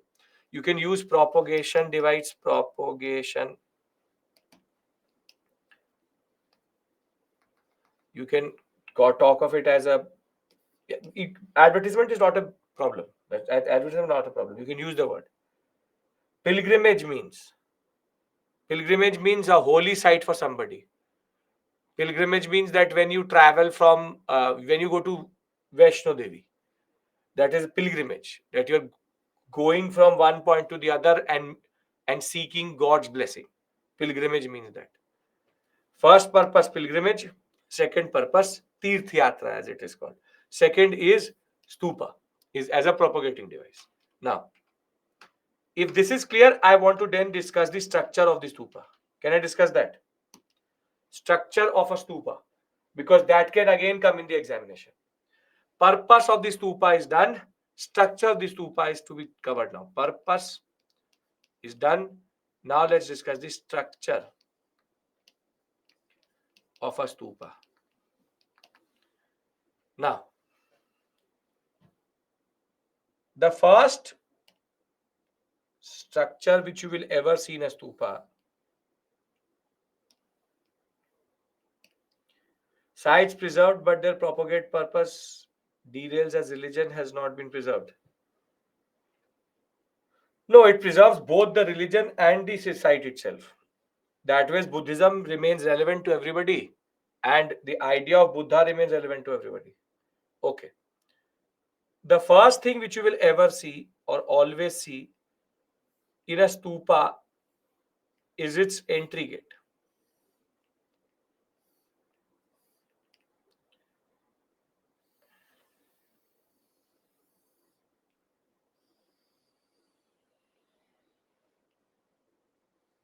In most cases, they were enclosed by a railing, may or may not be. This is called a torana. This word you would have heard from your parents or from you would know it yourself. Toran is a word which is still today used in Hinduism. Toran is used when there is something auspicious going to happen in your house. You will put the Toran in front of your house itself. In front of your house itself. It's called Torana. So the word Toran basically comes out of Buddhism. It is the entry gate of the stupa. Basically, understand one more thing. It is here that the whole stories are written so that the person entering knows what is he entering. Thereafter, he has the string of leaves on a string of mango leaves on the thing. That is also called Toran. Yes. Then you have the base of the stupa,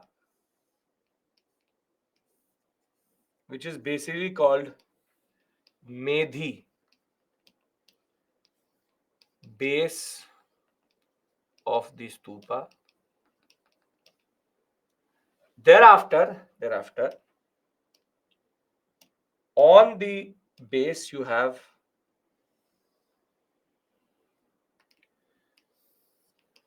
the anda, which is solid hemispherical structure. On the anda you will have, this is called the hermica.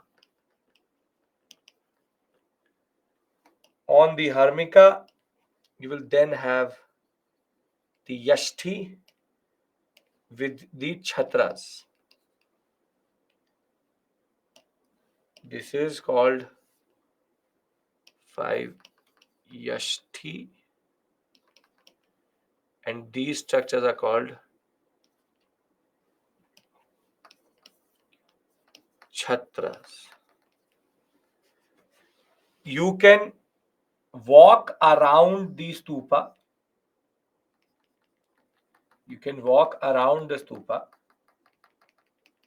and that is something which we till today do in temples, which is called Pardakshina Patha. Pardakshin Patha. And you will have stairs to go up and down from the stupa, which is basically how you go up towards the anda.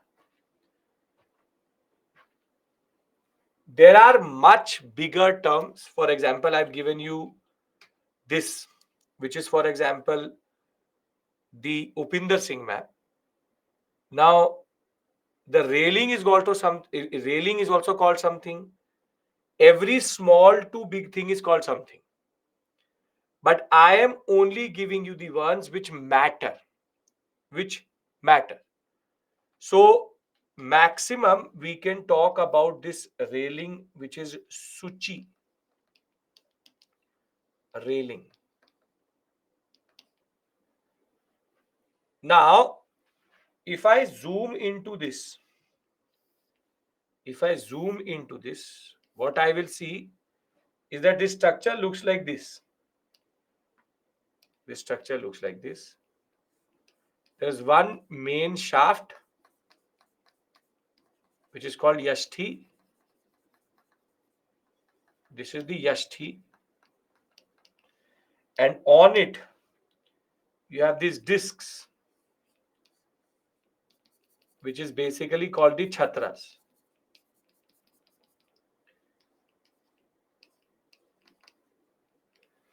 The concept is that it gives height to the stupa. So you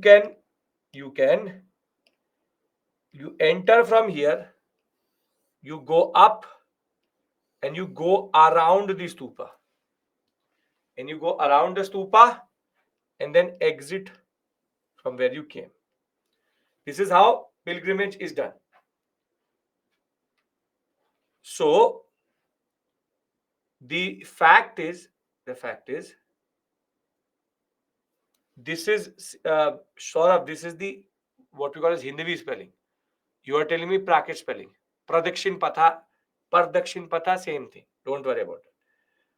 So stupa basically has eight basic features. Torana, entry gate. Suchi, which is the railing around it, boundary wall. Medhi, which is the base. Anda, which is the structure, which is the solid structure, not a hollow structure. Harmika, which is the box over the anda. The relic could be in the harmika or be in the anda. Then you have the chhatra and the yashthi. Basically, you can see it from far away. That is why the chhatra and the yashthi has been added. It is just to give the height to the stupa so that it will be seen from far away. Now, let me mark this into a real stupa. So this is the torana. This is the suchi.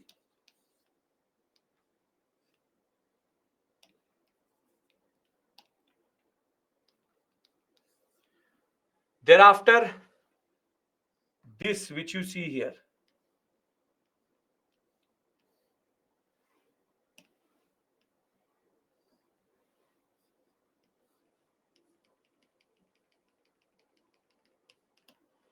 This is the medhi. Thereafter,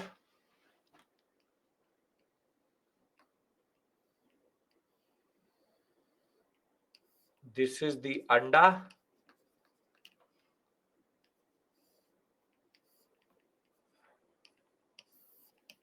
Harmika.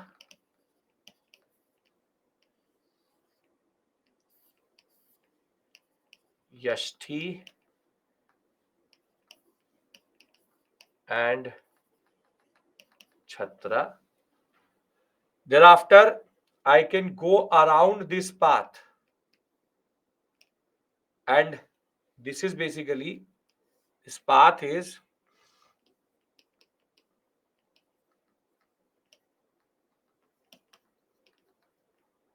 Pradakshin Path. And this is the 8 which are there. Why are you overwriting already labeled? Very good. Beautiful. Perfect. Good eye. Very good. So the concept of stupa, medhi, consists of the Pradakshin Path is on the medhi itself. I'll tell you how to draw it quickly. That's a separate issue altogether. Please understand this. Now, okay, Sanskar, do hai. You use this for your satisfaction. Medhi, see, if I make it in a 3D way, you see, medhi is this. And the anda sits on it. So in a way, the medhi is the base on which the anda is there.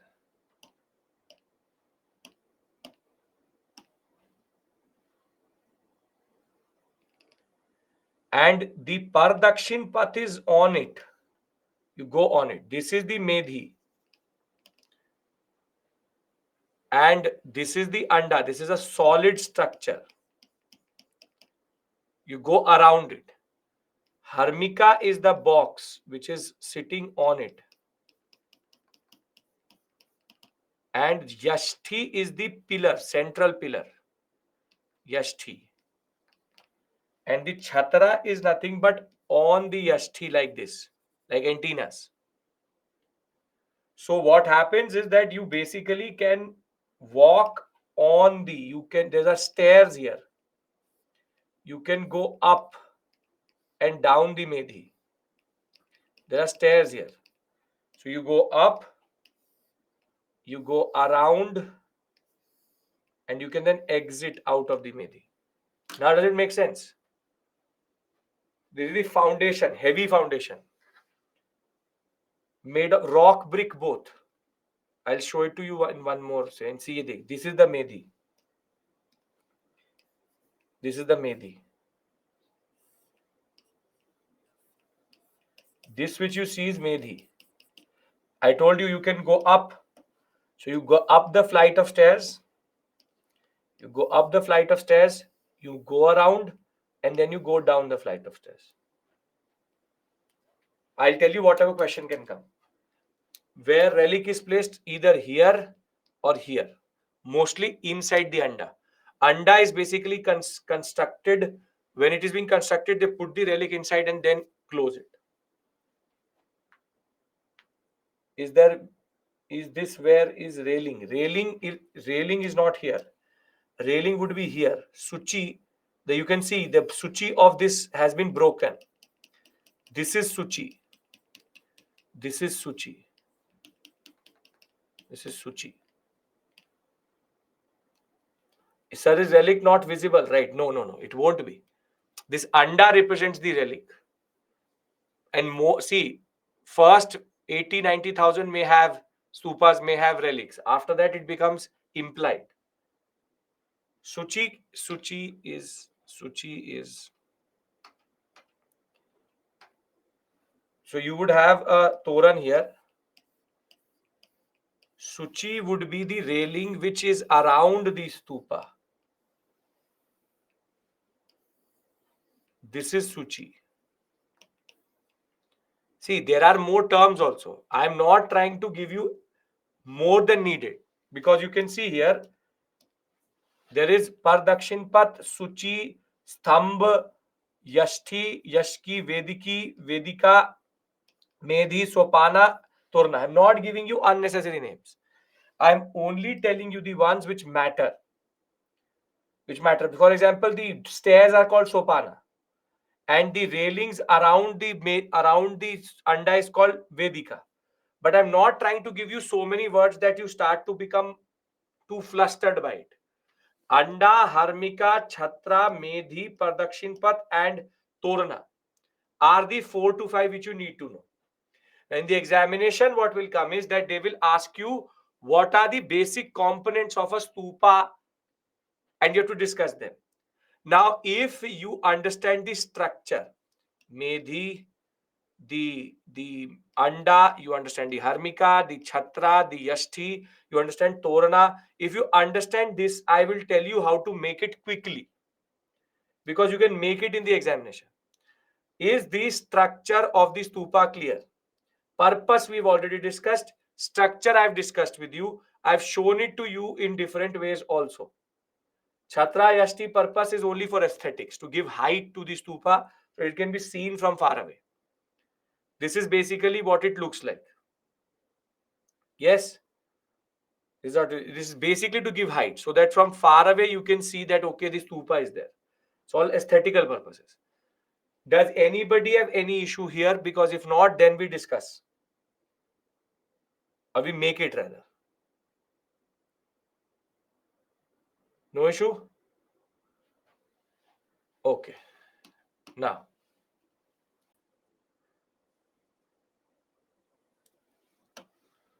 how do you make it in the examination quickly?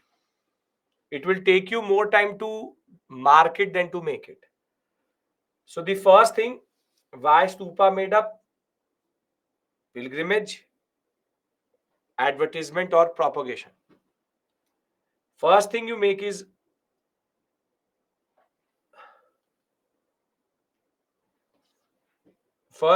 that you make a hashtag.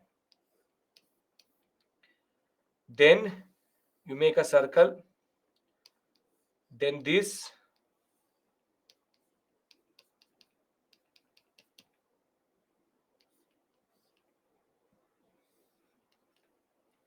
That's it. Now mark it.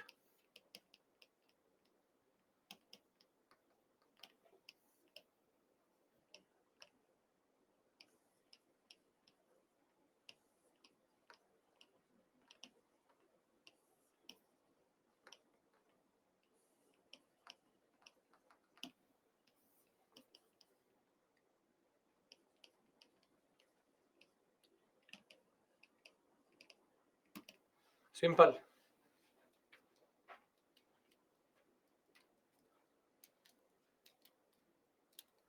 This is all religious purpose along with propagation of dharma, propagation of Buddhism.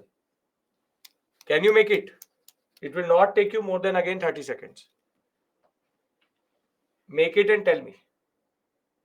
It's fast enough to not be a problem for you in the long run. It's clear enough to give you edge over others. You have to make a hashtag. It's a very easy process, very, very easy process. Hashtag, link it, box, anda, box, and antenna. That's it. Anda can be written. Why not? It can be. It's called anda, so you will call it anda only, right?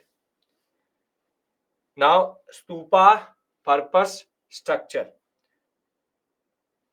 No issues.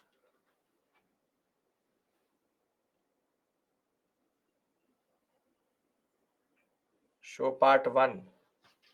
This or this. This. Okay.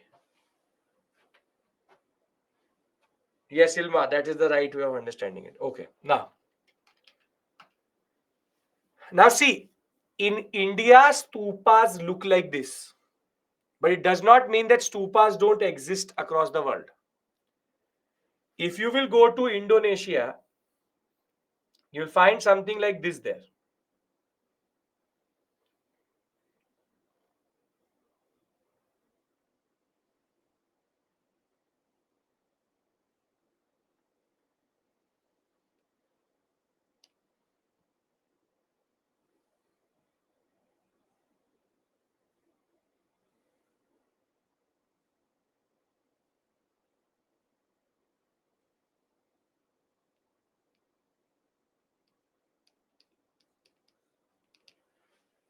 This is also a stupa. And in Indonesia, what happens is now they are made hollow. You can go inside it. Now they are made hollow. So in India, whilst you have a very simple, straightforward structure like this, which is the easiest which you can see, which would be something like this.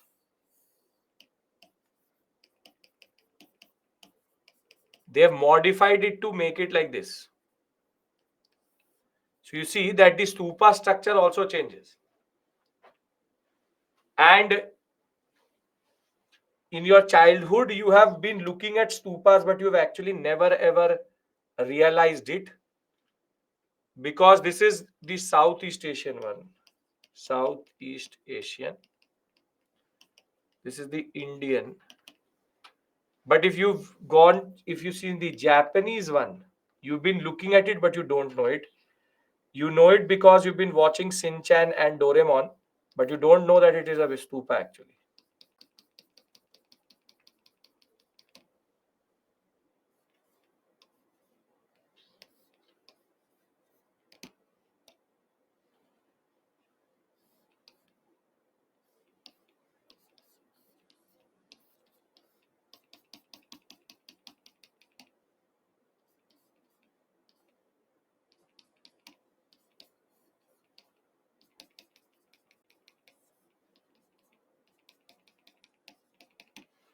Have you seen something like this in your cartoons? This is also a stupa only.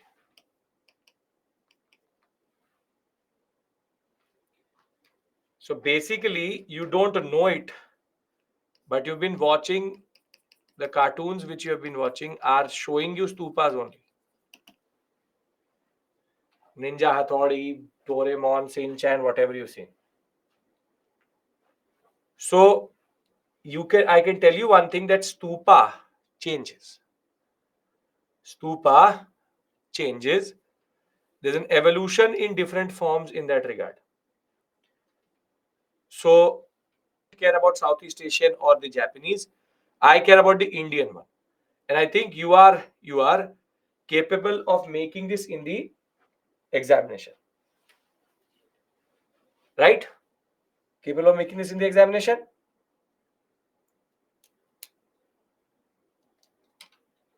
No, these are not contemporary to each other. Indian would be the first expression. Thereafter, you will have Southeast Asian that. How do people come to know that what is inside Anda Harmika? How people know? It is written on the railing. There are inscriptions here. In every suchi, there is an inscription which tells you what is the purpose. And there are stories here also. So they know what is the story, what is the importance. You make it like this in the examination. That is how you make it. What type of question from stupa? I'll give you the question, don't worry. First, let me finish the stupa section. Can I do that? Since I'll give you 3 questions from whatever we've covered till this point. Indian one will be only asked in the examination, yes. Now, when we talk about stupas, there are certain important stupas in India and certain are exceptions. So you need to know it. Again, can come in the examination as a match the following type question.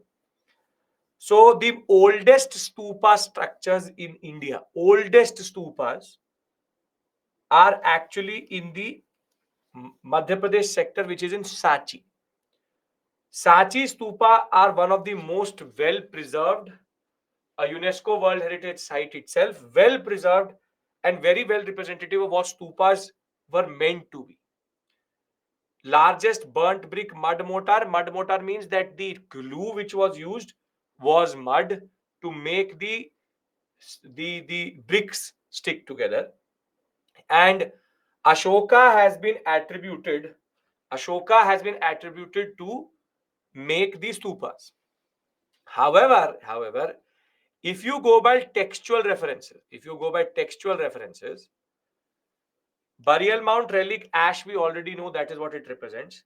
84,000 stupas were made. And while the initial ones, which is for example Rajgir, Vaishali, Kapilavatsu, you have Pava, Kusinagar, these are areas where you got the relics inside it.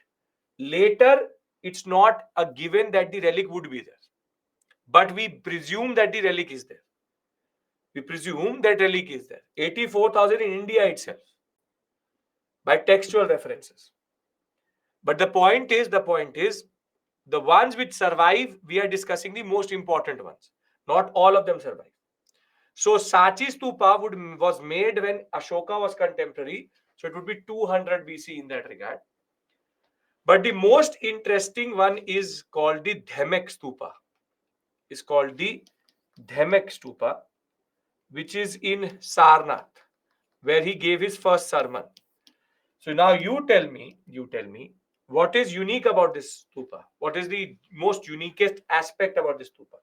Is there any change?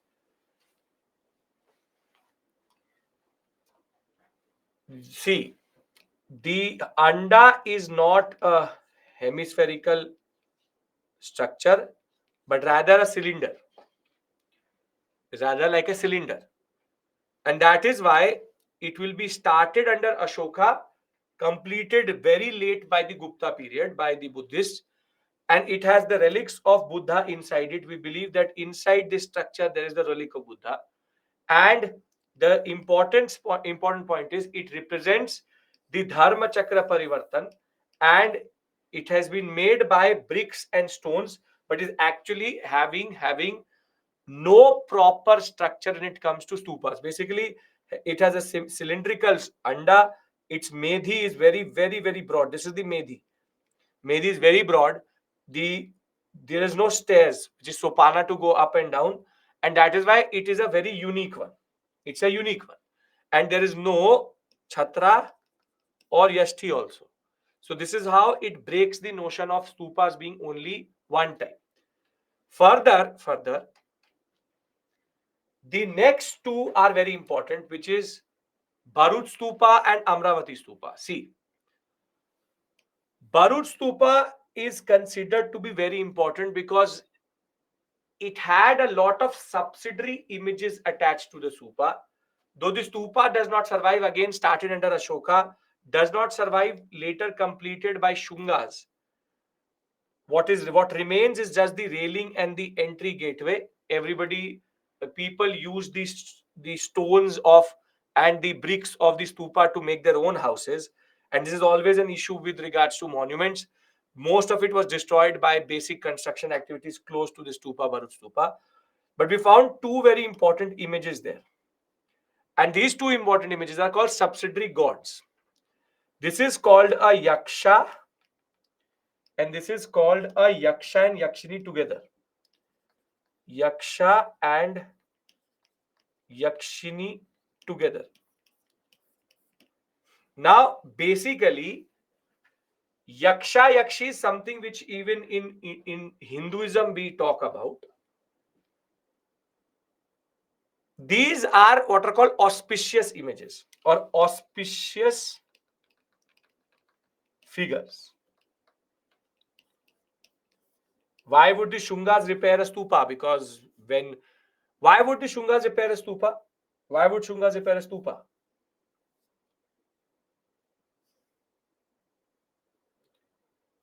They're not Buddhist, they're Brahmanical. Pushyamitra Shunga.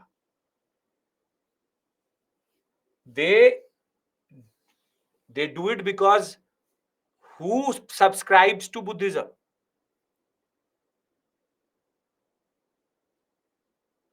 Traders. And if you don't keep your merchants and your traders happy, you don't keep your empire strong. It's to appease the traders. So the revival of the Bharuch Stupa shows you how tolerant ancient India was. Now, as I said, Yaksha Yakshi till today, together a Yaksha Yakshini and a single Yaksha, they are placed along different structures to represent a certain sense of auspiciousness. We all have it. We make symbols. We have different forms of figures which we keep in front of our houses or in our houses, which represent prosperity or certain auspiciousness. Yaksha Yakshini is a small cult. It's a small semi-god deity concept. Small. This is not just specific to Buddhism. You will find it in Jains also, and you'll find it in Hinduism also. For example, Naga Nagi, which is snake representation. Naga Nagi, Yaksha Yakshi. These are things which you will find everywhere. In Buddhism also you find snake representation. In Hinduism you also find snake representation and gods which represent the snake.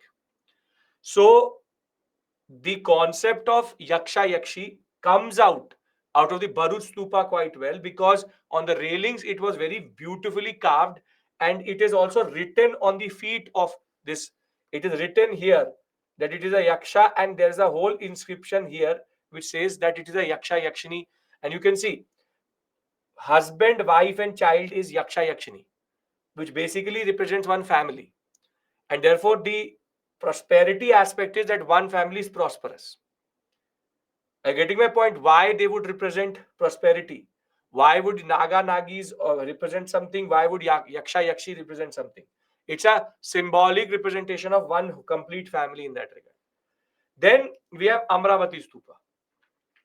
Amravati Stupa today does not survive.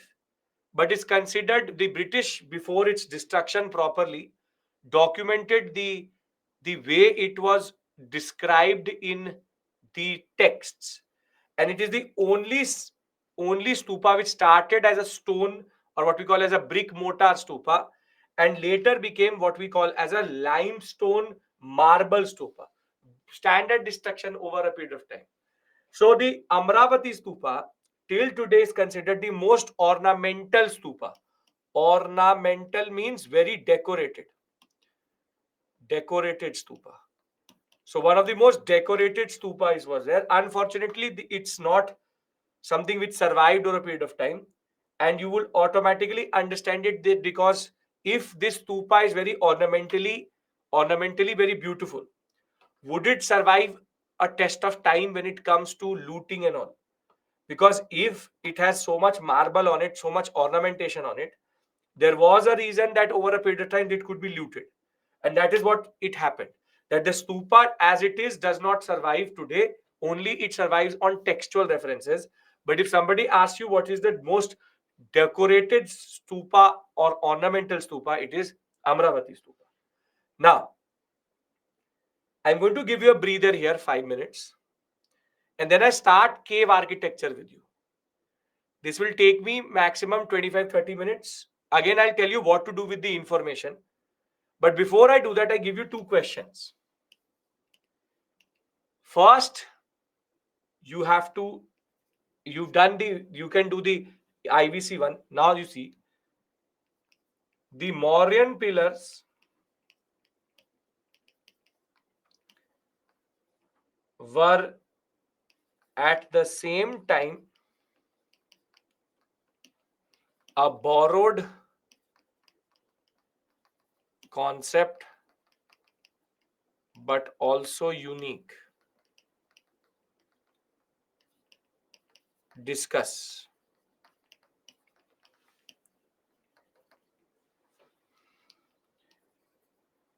What is a stupa? What is its purpose?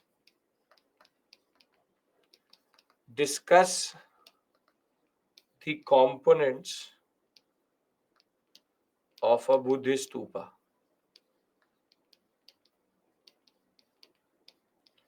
250 words. Can you write both questions? What will be looted from it? The ornamentation, the marble, everything. Can you write both the questions? If you can, I give you a breather.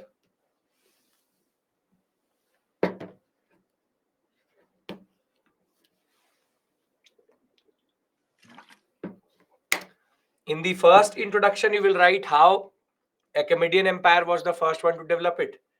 In the second, in the introduction, you will tell them what is a stupa. In the body, you will divide it into two parts. What is purpose and what are the components. Here you will make that small pillar of yours. And here you will make that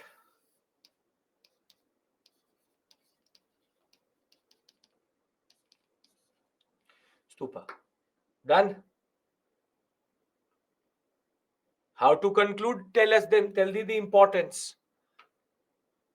Question 2, right answer. Yes. Discuss means have to explain its components. Yes. Do we have to learn the names of the places where relics have been learned? No, no, no, no. Just remember the terminologies I've told you. Right? So let's come back at 9 and then take the story forward and finish the other part. Means I need to target IAS or IAS Live, that is totally your call. You have to define the components. Raghav have to write their meaning. What is it? Can we write uniqueness of stupa? But the question is not asking you uniqueness. It's asking you components. Be specific. Okay. See you at 9.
Okay.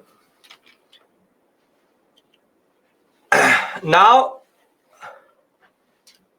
yeah, you can do that also. Janvi, you can do that also. You can draw the parallels. Now,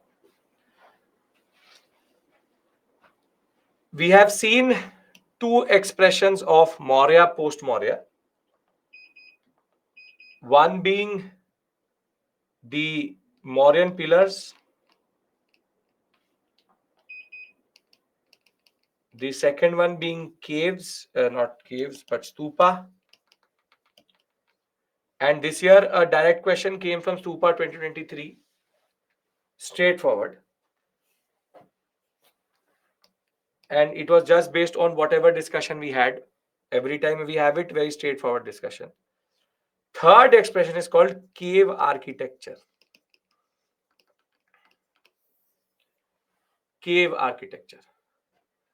The cave architecture, there are again two things which you need to know vis-a-vis that.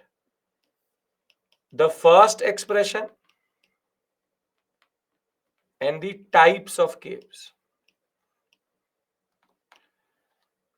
Now, when we talk about cave architecture, the first expression or first time caves were given to anybody, it was given by Ashoka and his grandson Dashrath, not to Buddhists or Jains, but to Ajiviks. And this was done in the Barabar and Nagarjuni hill complex. These are two hill complexes in the Bihar sector. And inside these mountains, with no power tools, with no modern technology, they were able to carve out these caves inside the mountain itself. Bhimbetka is a natural cave. These are caves in which little bit of craving was there or little bit of area was there, and they were able to carve the whole mountain in that sense. There's a difference vis-a-vis Bhimbetka. These are called natural caves. Those are naturally formed caves. These are man-made caves. So the Barabar and Nagarjuni hill complex, we have Sudama cave, Karan Chopara, Vishwa Jhopadi, and Lomas Rishi. And these are basically named after. Is it monolithic? Obviously, it will be monolithic because if you make it in pieces, it will break. These are all monolithic. You can see you make an entry point. This is where you go inside. You can see they have carved the whole mountain in that regard. Imagine the level of effort which would have gone into making something like this. The Barabar and Nagarjuni Hill complex is the right composition of rock, which allows you to carve. It will remain solid enough to be there, but not too brittle to break or too soft to basically collapse. So therefore, it always matters which rock you are carving into. And these are named after the saints which got their their basic the caves. For example, Sudama, Karan, Vishwa Jhopadi, and Lomas Rishi. Now, what is common to all of these caves is they have very less ornamentation. No to less ornamentation. Ornamentation means that they are very plain. This means you can see here, it's a very open, plain, no ornamentation. But there is one cave which is an exception, which is called Lomas Rishi. This is Lomas Rishi cave. Lomas Rishi cave has ornamentation on the outside. Ornamentation on entry gate. On entry gate.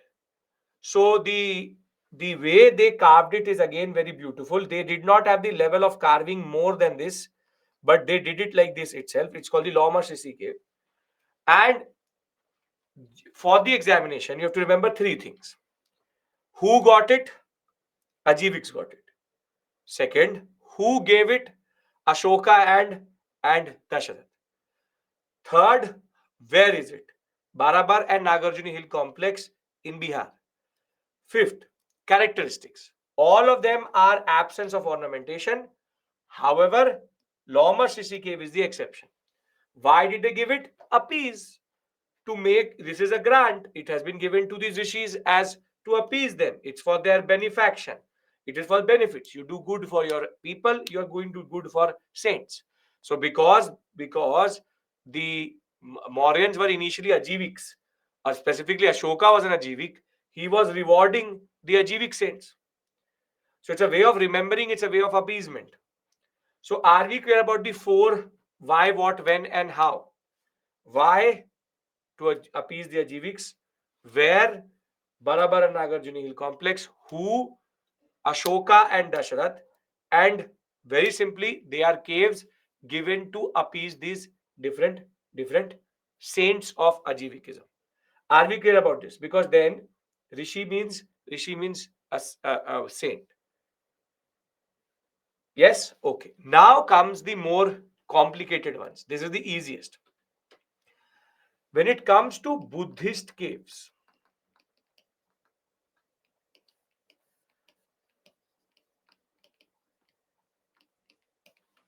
there are two types of caves which are there. This again come as a very simple, straightforward question in the examination. One is called Chaitya. The other one is called Vihara. Chaitya, Vihara. Now, Chaitya basically is a shrine or a place of worship or a hall for worship. Whilst Vihara is, the word Bihar comes from Vihar, and it is a residential complex of monks. This is specific to Buddhism. Both Buddhism and Jainism have viharas. Now think of it like this. There are multiple types of chaityas. See, there is one cave in which when I go inside, I find a very big hall. Very, very big hall.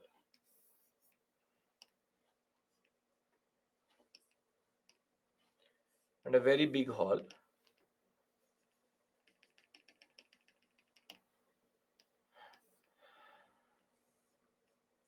So I am going inside this hall. And this hall basically could be empty. That is one type of chaitya, which is just a big hall.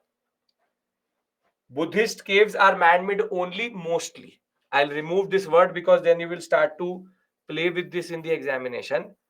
Buddhist caves, whatever it may be, I will tell you. Architecture borrowed from Ashoka or unique to him, said that Mauryas are pioneers, not Mauryas borrowed it and then developed it itself. Now, a chaitya could be an empty hall. There is one more type of chaitya in which the chaitya could be having an entry gate, then a big hall inside the whole structure, and there could be a stupa here also.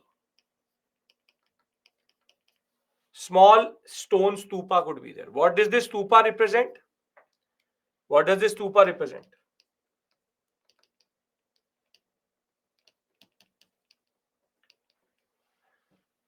It represents Buddha. But there can also be one more type, which is even more interesting. I go into this chaitya and I find a stupa, but I also find with the stupa in front of it an image of Buddha.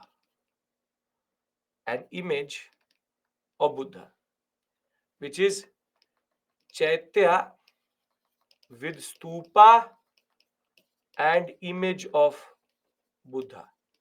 Now you tell me, A or B, which is a Hinayanic cave?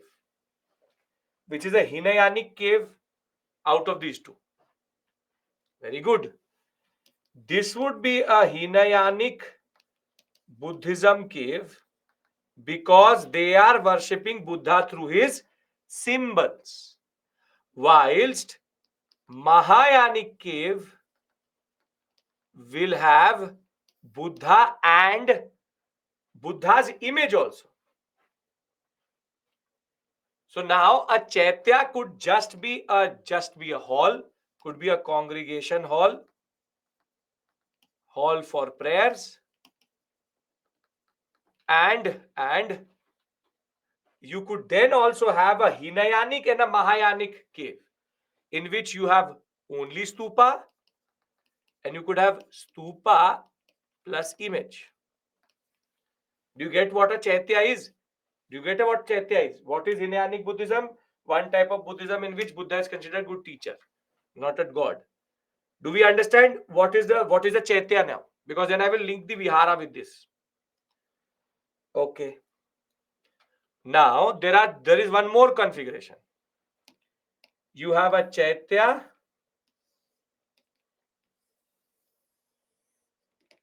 and you have one more small exit out of this chaitya,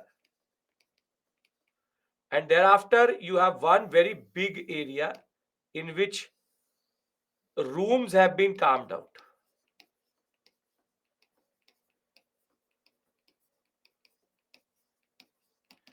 This is a vihara. You can have a chaitya which is linked to a vihara, and you can also have a chaitya and the vihara is somewhere else.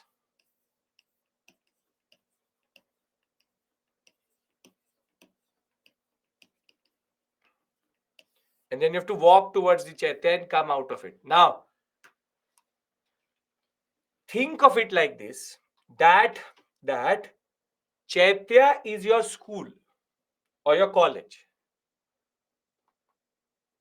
Then vihara will be what? Very good. Hostel.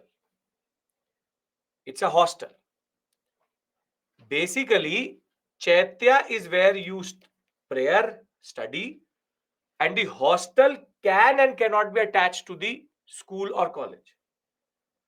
So, a Buddhist shrine or prayer hall with a stupa at the end of our congregation worship by the monks. Chaityas were commonly part of monastic complex, the vihara. One of the most beautiful chaityas we've seen, Ajanta, Ellora, Bhaja, Karle Bagh, Nasik, and Kanheri. We'll discuss that. And vihara is the dwelling place of Buddhist monks, carved out of rock and built of bricks. Chaityas could be attached to a stupa or could not be attached to a stupa. That's a totally different concept. So what we've seen is chaitya can have a stupa, cannot have a stupa, and can have a stupa with the image also. It is on which type of Buddhism it is. And second thing is, vihara is nothing but something which is attached to it. So this is basically a chaitya, and this is a vihara, as you can see. These are rooms which have been made around it. So there can be three types of chaityas: one without, one with images also. So can anybody guess what type of chaitya this is? The one which I've showed you in this image. What type of chaitya is this? This is Hinayanic, because you can see a stone stupa has been made just to represent stupa. So it's a Hinayanic chaitya.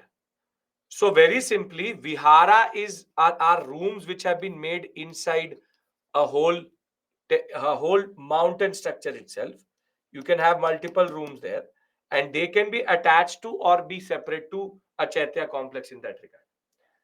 But not Buddha image, because if it is not Buddha image, that is why it's a Hinayanic Buddhism. If it had Buddha's image here, somewhere here, then it would become a Mahayanic Buddhist in that regard. This is basically Karle. This Karle has that vaulted roof in that regard. Now,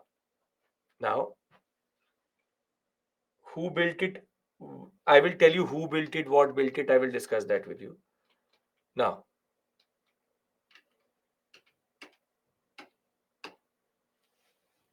Why Jains don't have place of worship? Because Jains have temples, or they are not, if you remember, Murti Pujaks, or they are basically the ones which don't do Murti Puja.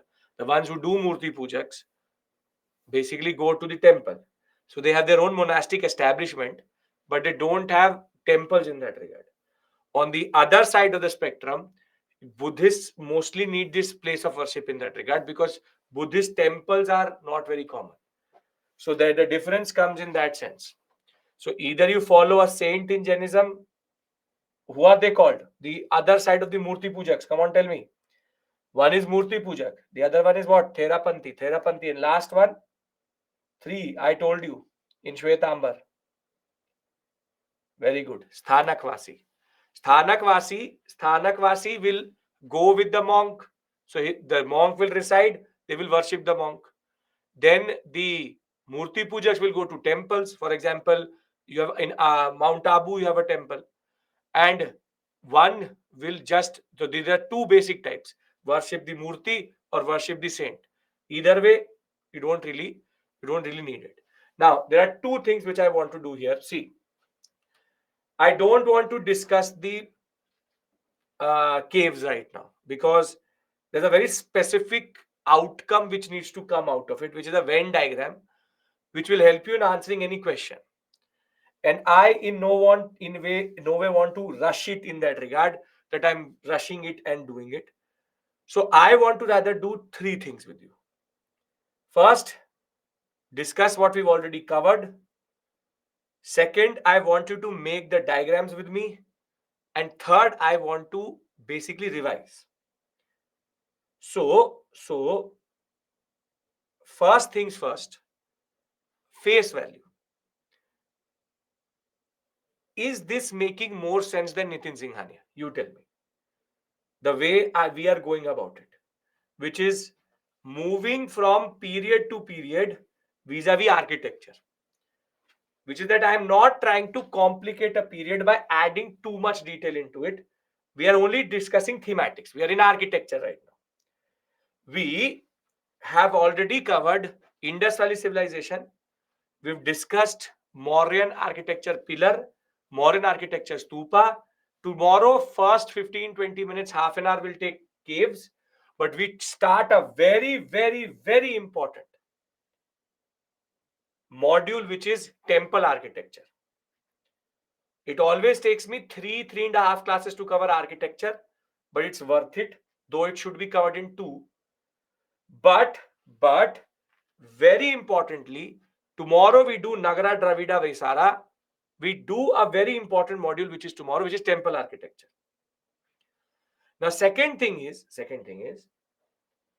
whilst doing this, we have been following a certain pattern. I've been giving you certain points to write in the examination, which you are automatically writing as you have to write it. Salient features, differences, this and that. But you have to also make images. These images are for value addition. The rule for making images is very simple. It has to be made within 30 to 40 seconds because you do not have more than that time in the examination generally. Making a Mauryan pillar or a stupa, you should be able to do it within 30 seconds, including marking. For example, shaft, a lower, upper, capital, Torana, Suchi, Medhi, Anda, Harmika, Yasti, Chhatra, and Pardakshinpat. Now, my request to you will be, the more you will practice these images, the more quicker you will become in managing it in the examination. These questions may seem to be very simplistic to you, but they are there to revise everything with you. Third thing is a very standard question which all of you asked me today, and this is where I'm using my time, is what to do with introduction in art and culture. That's a relevant question. That's a very relevant question. Now listen to me. See, in ancient medieval, there's no subjective question. In modern India, you have a subjective question. So what you do is that you add what happened before that point. in Introduction Art and Culture, you have done one master stroke with me. That master stroke is that you already know ancient and medieval. So my simple point is going to be, when you write an introduction, just write the historical context, showing to the examiner that you know that period. For example, here I asked you a question, which was, one second, which was, the Mauryan pillars were at the same time a borrowed concept and also unique. Discuss. Now, in this introduction, if you very beautifully write that during the 4th century BCE, the Mauryan empires emerged under Chandragupta Maurya, and one of the most celebrated rulers of this dynasty was Ashoka, who is known for his Ashokan Dhamma. The following features were embodied in the Mauryan pillars. Now, what have you done? You've just used 2 lines to give me the historical context of the Mauryas. In the same way, in the second question, what is stupa? What is the purpose? Discuss components of Buddhist stupa. If you write in the introduction, Buddhism emerged in the 6th century BCE as a new religion in response to Vedic Brahmanism, and it with Buddha's enlightenment, there was a new alternative path to moksha. And stupa represents Buddha, and here is the purpose. Or what is, and this is the stupa. By writing these 2 lines, I'm showing to the examiner that I know the period's context also. Now, if you have gone with me in 14 classes and actually done ancient and medieval, are you capable of writing 2 lines about each period? Can you write, for example, about the Guptas? Can you write, for example, about about Ashoka? About, for example, we were discussing cave architecture. We, if it is a Vakataka, you can talk about the Vakatakas. You just have to write 2 lines. That shows capability, and that gives you a better introduction. In that context, every question which comes in art and culture, you already have an idea what to write in the introduction. So don't cram the purpose and everything into the introduction itself. Sachin, you have to go into the body. Understand this point. A very perennial issue which is there with most of the students is, what do I do with the introduction? And the introduction is, that should be a question for a student who has watched a random video and left ancient medieval. He does not understand what is the Pallavas.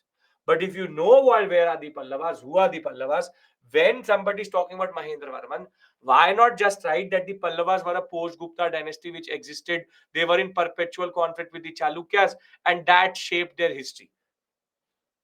2 lines. But this shows to the examiner that you have a very good extensive understanding of ancient medieval. Now, here am I telling you that ancient medieval is actually very, very important for writing art and culture answers, and generally art and culture. That is now going to give you a lot of reward, because you already are capable of writing answers. Because the biggest issue with Nitin Singhania is, Nitin Singhania can help you in prelims, sure. Nitin Singhania can never help you in mains, because it has been written in such a bad way that you can't actually weave an answer around it. It's only fact, fact, fact, fact, fact, fact, fact, fact. Just gives you one random fact, does not give you context. So try to now change your strategy by trying to write answers with historical context. This will help you also in modern India. Because in modern India also, what is expected is that if there's a question, for example, on non-cooperation, you have to talk about, for example, that the Rowlatt Satyagraha failed, and with the Jallianwala Bagh, what happened was that the non-cooperation movement was started with the Khilafat context. Or you say that the First World War happened, in turn led to Treaty of Versailles, Treaty of Sevres was happening, Khilafat issue came. Every question in history will always have a context, historical context. What if we revise simultaneously ancient medieval art and culture? You're asking me, that is not physically possible. That is why I had 14 classes separately. That I have to presume, and that time I've already given. You want to do it, sure, totally your call. Now, the 11th class NCERT, I am telling you, stay away from it right now. It will make sense to you once you've gone through that topic with me. So I leave you for today. I will see you tomorrow. Please don't miss tomorrow's class. If you're watching this, for the future generations who are watching this in a what we call as a recorded form, if you can come tomorrow live, it will be better, because temple architecture is a very important topic, very interesting topic, very rewarding topic, and can be understood better. So if you can get up, sure. If you can't, I'll see you tomorrow, same time. Cave, we finish temple architecture, and day after tomorrow, we go into Mughal, Delhi Sultanate, Dome, Chhatri. That is also a very, very rewarding section. Out of this, we can get at least 2 to 3 mains question and 2 to 3 prelims question. So we'll try to do it. Don't worry about Nitin Singhania right now. I'll tell you when to open Nitin Singhania. Just study the PPTs now. Thank you. I will see you tomorrow. Take care and bye-bye. How to produce an introduction for Mauryan patient. Just talk about the Mauryas. Talk about Chandragupta Maurya. Talk about Ashoka. Okay. Perfect. See you.